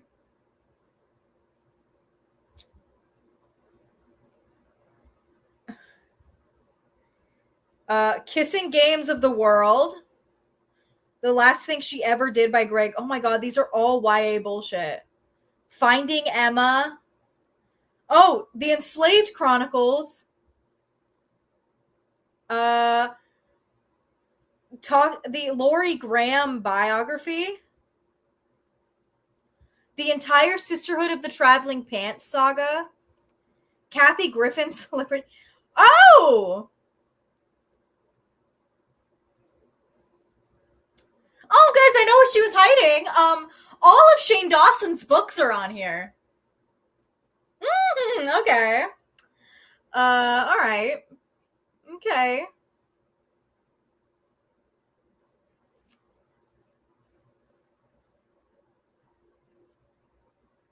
A lot of Robert Dugoni, which is like, okay. Oh! Guys, she's also got a book called The Obesity Code. Unlocking the Secrets of Weight Loss. She never learned. She never learned.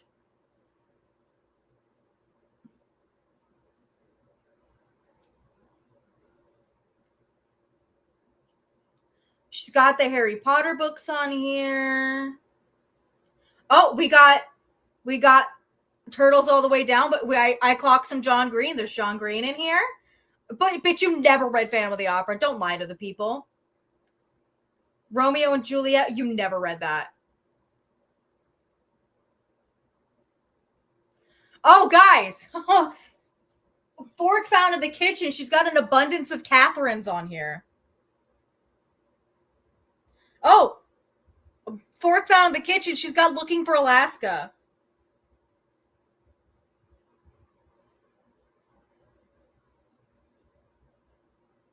Oh, Fork found in the kitchen. She's got The Fault in Our Stars. Okay, I want to see what's in her to read. What has she got in here?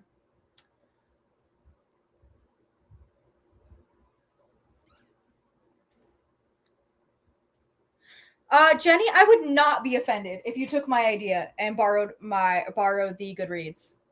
I would not be offended at all, Jenny. Especially because I'm not sharing because I don't want to log in on my computer. But here's some stuff that's on her to read. Fahrenheit 451, 1984. Um,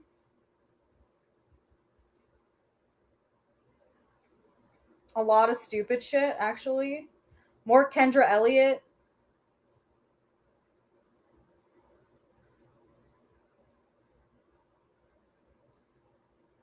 More Robert Dugoni. Robert Dugoni's not even that good.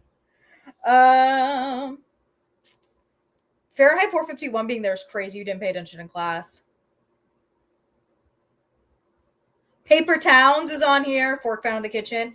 Miss Peregrine's Home for Peculiar Children. Fork found in the kitchen. Water for Elephants. That's actually like a crazy pull. I do like Water for Elephants.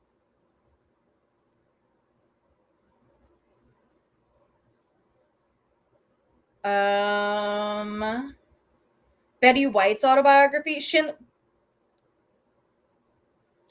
And I'm stopping there with Schindler's List. Crap. Your book was the most unfunny and not feel good thing I have ever read. I didn't laugh a single time. Oh, please. If she's got a letterboxd, please find it. Not once. Not even a chuckle. In fact, I spent the majority of the book being pissed off. I will dive into why I was pissed. I think her name is pronounced Saskia. So Saskia, first, the heck kind of name is that? I don't know why I was talking like a Mormon. Anyway, I was like, maybe it was to make sure I didn't get the review reported. I was like trying to not cuss. The heck kind of name is that. Beyond that, she is the single-handedly most atrocious, unforgivably awful fictional character I have ever had the displeasure of having to observe in literature. It's like the author has never interacted with teenagers before and had only ever read articles about how entitled and awful they are. Saskia is... It's almost like, hey, also if you read the fucking description of the book, it's saying that her kids don't like her. That's the point. You have no nuance. Obsessed with social media, is vapid and annoying, but most of all is extremely emotionally abusive to her mother. She is disrespectful, nasty, and downright disgusting in the way she... Yeah, that's the point. That was that. If you read the fucking description, the synopsis of the book, that's the point. Girl, she's not beating the illiterate allegations. She is not beating the illiterate allegations whatso fucking ever. I want to see. Oh, fuck. How can you find people on Letterboxd? She cuts her mother down, calling her old and ugly, constantly critiquing her and putting her down for being embarrassing, not making enough money for what she wants. She thinks she is above doing chores and treats her mother like a peasant maid and cook, while also putting down her... Hey, does that sound familiar to anybody, Rosie? Hey, does that description of that child sound familiar? Because it should. That should look at like you, right? That should be you in the mirror. Her efforts to please her daughter. And the worst part about this character is instead of her having any kind of come to Jesus moment, having any kind of character development or improvement whatsoever, when the book is being wrapped up, Saskia just suddenly decides to start being nicer to her mom. There's no reason for it, no turn of event, nothing. Worst of all, her mother never once even tries to discipline her daughter or make her daughter act right in any way. I'm not a fan of speaking of physical punishment, but this child was so out of whack and out of order, I would have backhanded her 16 ways to Sunday. Jesus. Again, it's almost like you don't know. I've never even read the book, but the description and the like synopsis of the book tells me all that I need to know about her kids. Because the whole point is if it's like, does she live and waste time on the kids that don't respect her and the ex-husband that cheated, or does she move on? That is quite literally the fucking tagline of the book. And if you read, that would be the point. You can't read. Ryan, her brother, was spoiled and entitled in a brooding, silent treatment way. He was annoying, but I didn't want to actually like murder him in his sleep. Hyperbolically, of course. And when but do we think? But Hidden Circle, do we realistically think she watches enough movies to have a Letterboxd? Because I would love to see her top 4 on Letterboxd. Saskia would wrap up a conversation during the book, when Saskia would wrap up a conversation during the book, whenever she was being disgustingly problematic, she would randomly and suddenly say something kind or genuine, and her doormat of a mother would just suddenly gush and melt about her daughter giving her positive attention. Like, imagine being that weak of a parent that you allow your child to emotionally abuse you without reprimand. Rosie, are you talking about your own mom? Rosie, this feels like you were having issues with your own mother. Rosie, this feels like a call out to your own mom rather than anything else. I think you didn't like this book because it was way too much of a heavy introspective view on your relationship with your own mother than anything else. Because realistically, this sounds like how you treat your fucking mom. and just yearn for her positive attention. So you let her do what she wants. Saskia should not exist. Her entire character makeup is deplorable and downright tragic. I've never hated a character more. The overall problem with this book is that it isn't funny. I would never be friends with someone that genuinely found this book compelling or funny. It's clear this is an author that churns out stories for publishing deadlines and money and not for the art of storytelling. It's so incredibly disjointed and nothing makes sense. The whole premise of the book could have been good if the way things played out had been more thought out and frankly, if it had been written by a better author. Also, Amanda had this really weird homophobic undertone about her daughter possibly dating a girl, which I think was supposed to be a funny subplot. However, it came off weird. And after she frets for several chapters about how she possibly failed as a mother, that's homophobic, y'all, she gets weirdly defensive with Edward, her love interest, about how she isn't homophobic. Overall, the arc of Edward was, again, extremely poorly done. It's like the person who wrote this book is either a sociopath or has the emotional depth of a gnat. I really hated this book, guys. He starts out being disgustingly nasty. Yeah, right? Like, you don't have to like the main character. And also, again, like, even if this movie was written for that very specific demographic that she clearly shows that she hates women from reading, it's okay. There are books that are supposed to be, not all books are meant for you, and that's fine. Like, not all books are going, like, when I think of a book, like, I love this book, but like Zen and the Art of Motorcycle Maintenance, I love that book so much. However, it's not going to be for everybody. It's not going to be a book that's meant for everybody to read, because not everybody's going to need the moral life lessons that book provides. Or like In Cold Blood by Truman Capote, like nobody, it's not going to be a book that everybody's going to like. Or even like the book version of Jaws, it's not going to be for everybody. Or A Clockwork Orange, like these books aren't for everybody, and that's fine. The book doesn't have to be for you. But to insult the author and to insult the demographic of people who do enjoy this book or who need this book for an introspective review of themselves is disgusting. Unredeemable mean to the main character, and the writer does a piss poor job explaining why until the twist later in the book when he's suddenly a kind and nice. I did not say every pony smooksy, but it would have been really fucking funny if I did. Man, it wasn't endearing, it was jarring and unpleasant. Their loving lust scene was like PG-13, but when they started being romantic, it read like an extremely bad porn intro, like Lemon Tree bad. I'm not gonna say that word on YouTube, and I also censored it in the review. Amanda is also a self-aware doormat. Like, she called herself one, but then throughout the entire book acts like a freaking doormat and never does anything to grow or improve, not even in the ending. Also, her life is so unrealistic. She is just getting by, working 3 shifts a week for 4 hours, and then she gets a magical free dream. Okay, you wouldn't know anything about how to get by on a shitty budget, Rosie. You literally live in your parents' house for free. You wouldn't know jack shit about that. Vacation with a man who ends up rescuing her from her boring life. This is literally middle-aged woman. I think I already said the word porn, but whatever. And that's how I feel, Cornell Kitty, about Ernest Hemingway. Fuck Ernest Hemingway. About the extra bits for women who just want a man to come in and rescue them. This is mindless, thoughtless dribble. Is that not you? Is that not you? Again, I feel like she was getting so upset because it was a introspective look on her own relationship with her own mother. She doesn't like that. She doesn't like books that make her think. She doesn't like books that make her think. She likes the YA romance fantasy slop. The social media aspect of this book makes no sense either. She makes a fake account and becomes a blogger on Instagram, and they allude to her getting famous on it in less than a week, by the way, but never talk about how many followers she got, and mainly focus on the fact that her kids get catfished by her, and her son has a crush on this fake account, which I guess was supposed to be funny. And it just came across as creepy. Like, how did her kids even find this random account if she never even followed them first? You don't blow up on an account that quickly, especially where you never even show your face. Oh, you can. Look at every faceless Minecraft YouTuber. Yeah, you can. What the fuck? It takes like nothing to go viral. Like, quite literally not. Especially because I think this was written in like 2017, 2018. This was the era of Musical.ly. Yeah, you fucking could. Oh, dang it. I don't think she has a letterbox. I think we have to wait for her to eventually drop the letterbox. I think we have to wait patiently for that.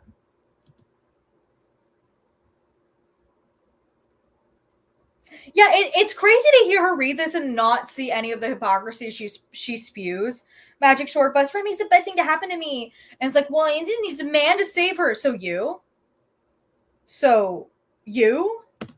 Edward was fine as a character once he stopped being Edward was fine as a character once he was a pretentious jerkwad. Once he wasn't a pretentious jerkwad who almost ended Amanda with crocodiles. Yes, that happened. But that jarring, disjointed character development was tragic. The only character I actually liked was Amanda's. it also should be noted that the author is British, and British humor is very different from American humor. So some of the stuff, like the very layered sarcasm or whatever, is probably lost on her. Mom. And I honestly would have rather read a book about her adventures out at sea with a random captain that she with the random captain that she ended up marrying.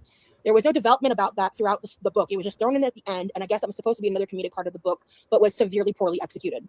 I could rant about everything wrong with this stupid book for days. I'm going to leave with this. Do not, I repeat, do not waste your time or money on this book. Don't even use your Kindle unlimited for it like I did. The time wasted wasn't worth it. I spent most of my time reading it pissed off and confused. I've read 45 books this year, and oh wow, that was in July. Tea. I can't believe she's like, I read 35 books this year. This girl fucking clearly you did. You can say you read them, but it's one thing to like skim the pages and like pick out some words and then not understand. Because you want to know what's getting me? She's like, this was so thrown in later. There was probably like exposition somewhere in the book that she just fucking missed because she's not actually reading. She's skimming the pages.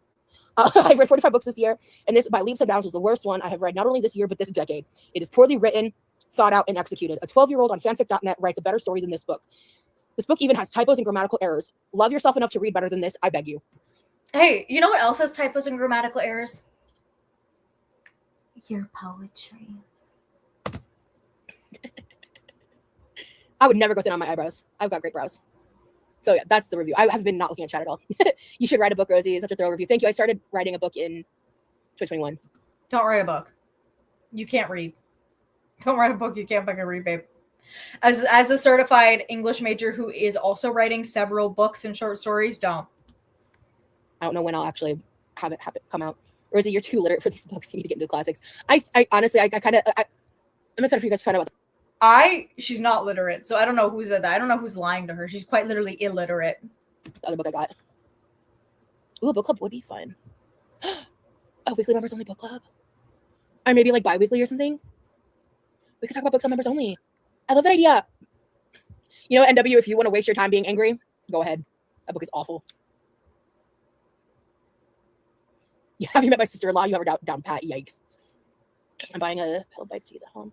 What gets me too is that like very clearly she cannot understand nuance in any form of media because I'll go back to the whole whale conversation. Like you very clearly have no sense of nuance in terms of books and storytelling. Like everything with you is black or white in a very like specific set of similes. You don't understand how to tell a story. Ooh, good luck with your bike. If I would always recommend an elliptical because it's better on your joints and your bike. People confuse being literate with being able to read. 100% Corducity. It's a difference. That's why I say she's illiterate. She can read the words, but she doesn't know what they fucking mean. Body, especially in the long run. And her boyfriend doesn't either. I don't have any specific recommendations, but just what I know about exercise equipment, ellipticals are a good option. Yeah, her name's Amanda Swallows, bro. That's wild. Like, oh my god. Oh, I hated that book. Hated it so much. I mean, ROSIE is how you spell my name, by the way. Anything is better than Stairmaster. Yeah. I like that idea.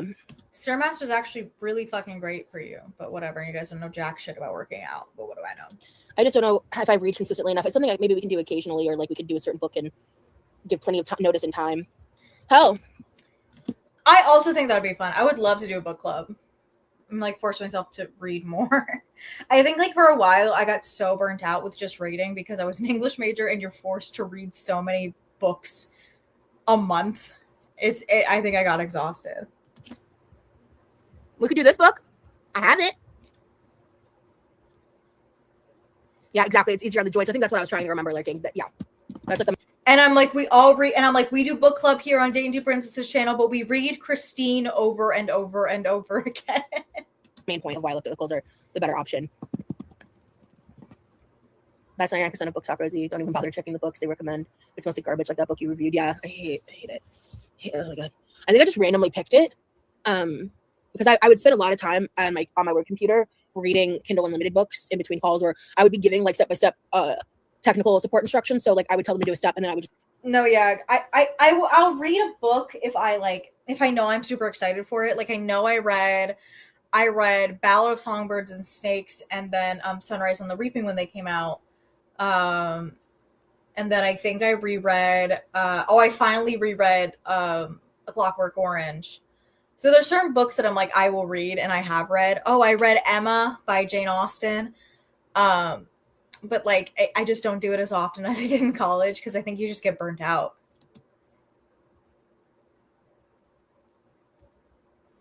I just like read until they needed me again, and then I would do the next step because the book that job was easy.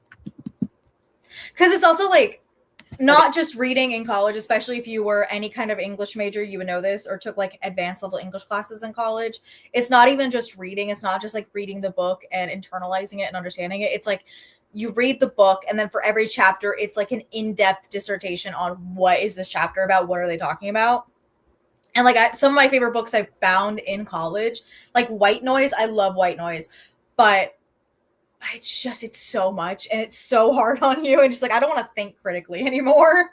Okay, you can't get into strictly romance books. Okay, I'm not sure if that's exactly. I mean, like, so when you say strictly romance books, is that like her Spotify is not in her link tree. Oh, I'm going to it. Give me 2 seconds. What's the difference between that and like the other kind of romance books you like? Can you elaborate? Basically, is what I'm trying to ask. Ooh, you're on a hot girl dog walk right now? Hell yeah, Valley. That's be like mystery or murder or something. So like, would you also do like dragons fantasy? Does that count? Like, you just mean you don't want like a slice of life romance? Is that what you're saying? I love the ending of that book. I'm a bit boring in the middle, but give it 5 stars. Okay, thank you, Sarah. I was very interested. I've only read the first chapter, so gotcha, Barry. Yeah, I do like some slice of life like anime stuff, but for books, I think I would prefer some kind of interesting element to it. Unless there's like, if it's a slice of life, then I would need that slice of life to have something relatable. Ooh, you know what? I'm gonna add 1984 to my want to read. Let's do that. Let's start there. I just can't believe you never read 1984. I fucking love 1984 by. She followed you back on on Goodreads? There's no fucking way, dog. Oh, we're in. We're so in. And this is the version of touching the poo I'll accept. And following the Goodreads is fine, guys. If you're like, I'm gonna follow the Goodreads or like the Spotify, it's fine. That's okay. That's not harming anybody. I want to check the Spotify. There. Want to read.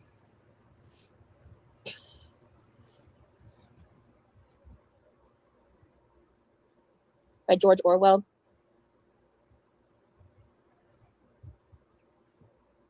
Okay. What's wrong with 1984, Barry? Barry, shut the fuck up. 1984 is fucking bomb as hell. I think Birthday Girl is a smut book someone recommended to me a long time ago that I really liked. I really liked it. I don't remember what it's about. I don't look up any trigger warnings potentially. I don't know, but I really liked that book. Oh, okay. All right, let's look at my want to read. I've got Eat, Pray, Love, Schindler's List. Oh, Betty White's book. Ooh, The Girl with the Dragon Tattoo. I don't remember like almost all of these. Wait, some of these want to reads I have reviews on. Oh no, are those just overall ratings or my ratings? Oh, I think those are overall ratings. Okay. Okay. Anything in here really sticky? I think it's just stuff I was like looking around, poking around, and wanted to read. Okay, I need to go through that and remove a lot of this. If you like 1984, you should read Fahrenheit 451. Okay, let me add that too. I've heard of both of those titles. Again, I just like think you didn't pay attention in class because those were both mandatory readings for me.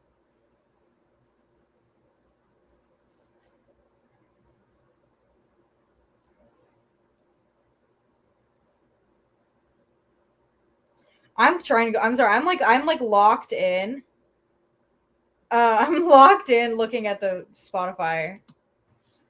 Yeah, and I'm pretty. I consider myself pretty radicalized, so I bet I would enjoy them. So.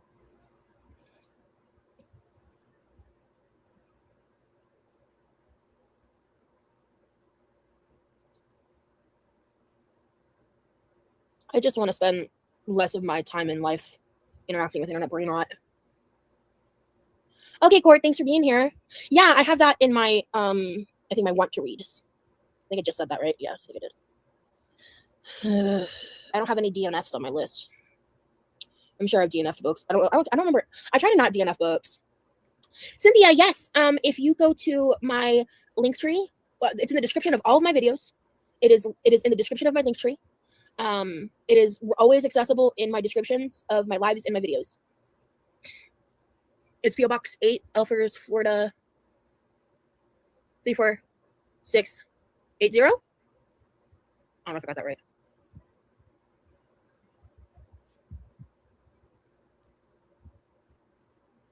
Of course, that's crazy. Is that an actual book? That's a crazy sentence.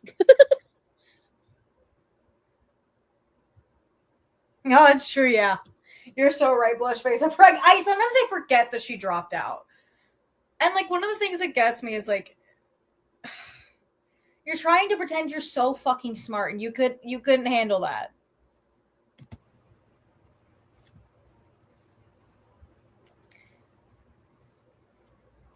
Oh, I don't even want to think about her reading Vonnegut, Katie. I don't even want to think about it. I don't want to think her touching my boy Kurt.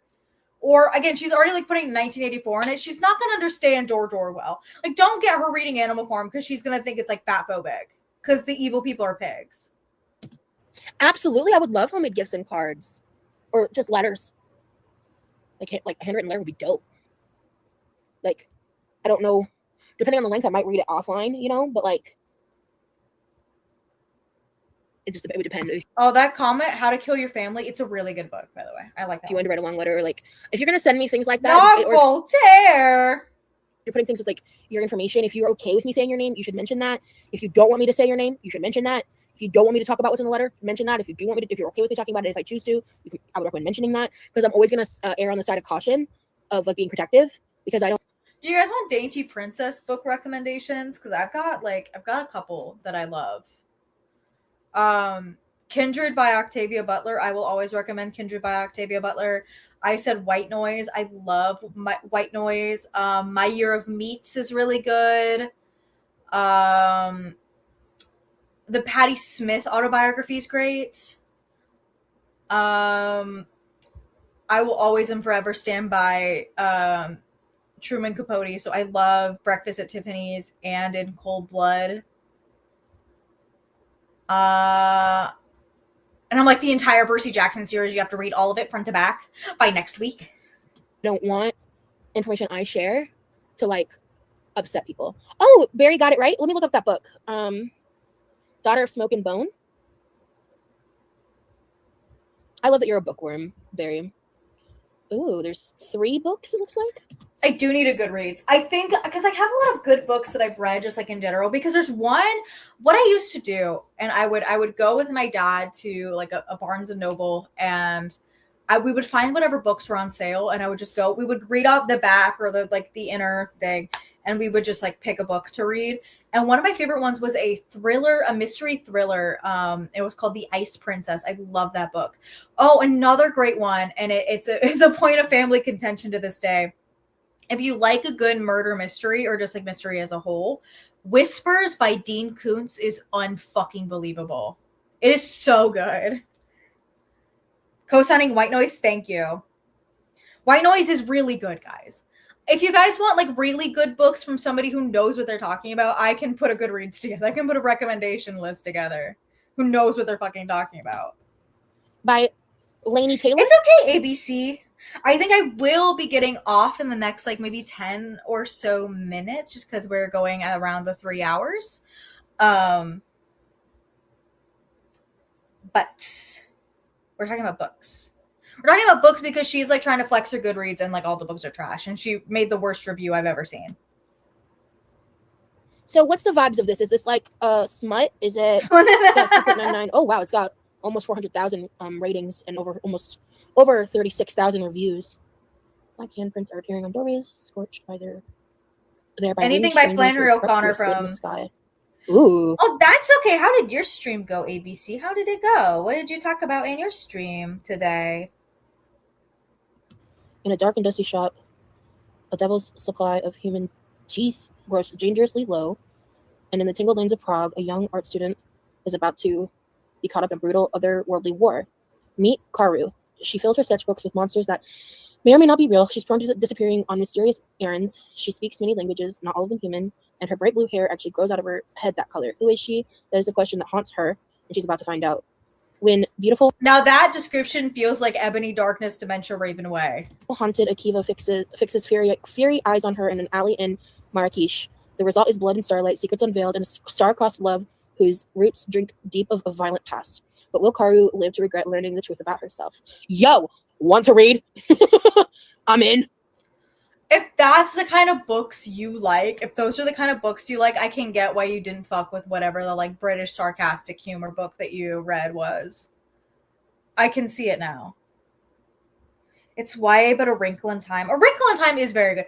The thing is, like, YA books are fine. Like, there are so many YA books that are really, really good. The problem is a lot of them are fucking YA fantasy romance slop. That's what they are. Like, I mean, let's all consider that technically, like, Percy Jackson, Harry Potter, and a bunch of those books are considered YA, but they hold up. They're really good. Except J.K. Rowling didn't write Harry Potter. Darren Criss did. This isn't with drama, but I handle online with my bestie and your online brother. Ooh, girl, I always love drama. So I hope you got the beef squashed though.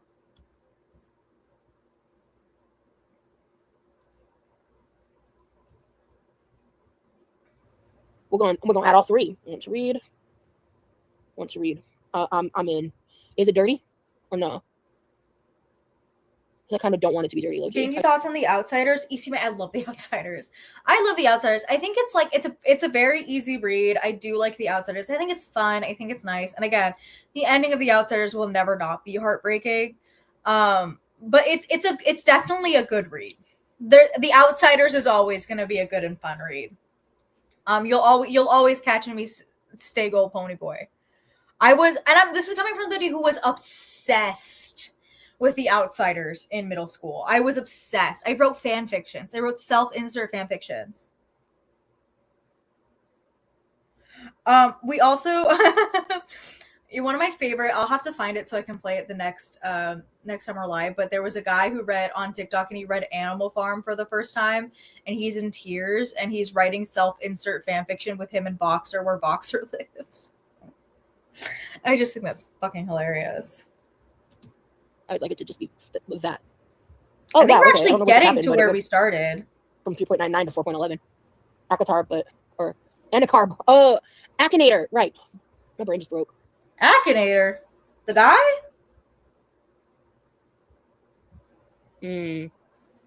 That sucks, Sarah. Can someone answer me on if this book is a dirty one or not? Again, I would love to give her my book recommendations, but I think they would go over her head. They would really go over her head. Because, like, if any of you can find Mai Dervang's Yellow Rain, it is unbelievable because it's a lot of standalone poetry or short stories, but a lot of them include like physical images and excerpts of covered up American government files for the Yellow Rain disaster that happened in Hmong, China. It's unbelievable. It's so good. I love Mai Dervang more than anything in this world. I think it might not be. Only 40 till ABC reaches 2,000 subscribers. Yay! It's hard to tell. The series, the Smoke and Bone, Daughter of Smoke and Bone. Again, the thing is, if those are the books she really likes, you have the taste of a middle schooler. I'm just gonna say it. I'm just gonna say it. I will. You have the fucking taste of a child. Oh, it's YA. Great, good. Okay, good. I don't know. I'm just not. I tried to get into that smut book I bought, and then I wasn't really. I was like trying to get into the story, and I was like, let me just keep pushing through, and then I got a little distracted, and then I went with my boyfriend, and I'm just not interested anymore. Good. Okay. Good. Cool. Yay. I that's what I want, to be honest. I wouldn't be against reading it if it was smutty. Like I would still consider it, but I want to read like fantasy. Also, I will also recommend the Richard Bachman Stephen King books, so The Long Walk and The Running Man. If you like the Hunger Games, they're very Hunger Games adjacent. They also have two really good movies. The one with the Glenn Powell one is the better version of The Running Man. And then The Long Walk with David Johnson and Cooper Hoffman is great. And Mark Hamill. It's really good.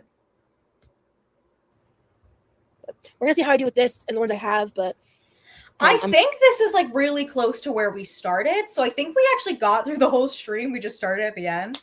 So I think we're going to end Rosie here. I didn't expect to be sniping today. Again, I had for the other stream, I had timestamps because I didn't want because it was 4 hours, and I was like, I will treat my audience today. But oh well. So I think that's all for today. I hope you all had so much fun. Definitely lifted my mood. I've had like a really shitty day. The Running Man is a really good book, guys. I love The Running Man. And I like the movie with Glenn Powell. I think the Glenn Powell adaptation is a really good adaptation of The Running Man. I don't like the change in ending, but like makes sense given the movie itself. I want a bunch of old literary classic Rex One Day Princess. Oh yeah. Oh, you're so right. That is the best point, EC May. Let me get Grinch Rosie up here before we really skedaddle. Let me go to my community tab. I have to go because I'm on my account that has YouTube Prime because this account doesn't have YouTube Prime or YouTube Premium. I want to go to the community tab. Let's look at the. I haven't seen this either, so we're all going in blind. Except for ECMA. ECMA made it, so they're not going in blind.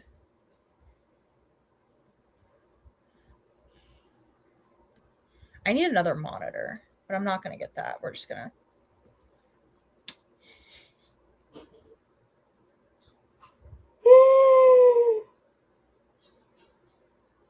Oh, good night, ABC. Oh my fucking god.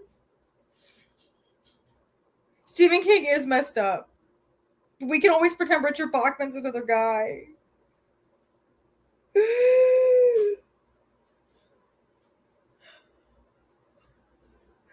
I'm gonna request this. Or maybe I'll do it. One of the times where she's doing the like thin lips, I need that green too. She does look like baby. Do you guys see? Do you guys see what I mean? She looks like baby Grinch. Do you guys fucking see it now?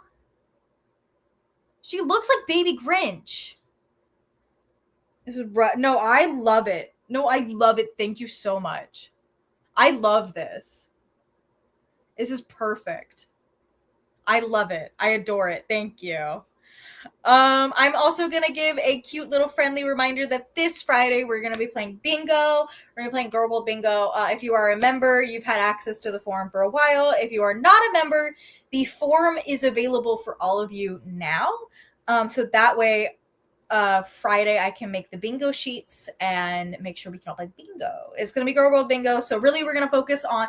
There's a couple of channels that have compilations or like condensed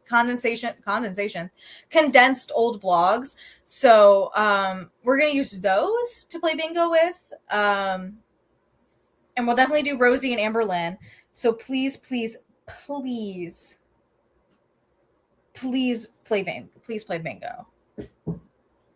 Please come in and play bingo on Friday. And tomorrow I see Spider-Man. Hey, my late night friends, I see many of you from the other lives. This is oh, thank you, Belladonna. I'm so sorry, we're ending the live now. I feel so bad for people coming at the very end. It makes me want to stay longer, but I like physically cannot. I have to go to work at 7 a.m. tomorrow. But I hope you replay. I hope you watch the replay. But thank you all for coming in today. You guys made my day better. I had not a great day today. Maybe one day we'll get into like the shit that happened, but for now, thank you all so much for watching. I hope you all have the most amazing rest of your day, night, evening, morning, afternoon, and remember to go outside and touch some grass and pick up a rock and drink your water, and I'll see you all in the next one. Bye bye.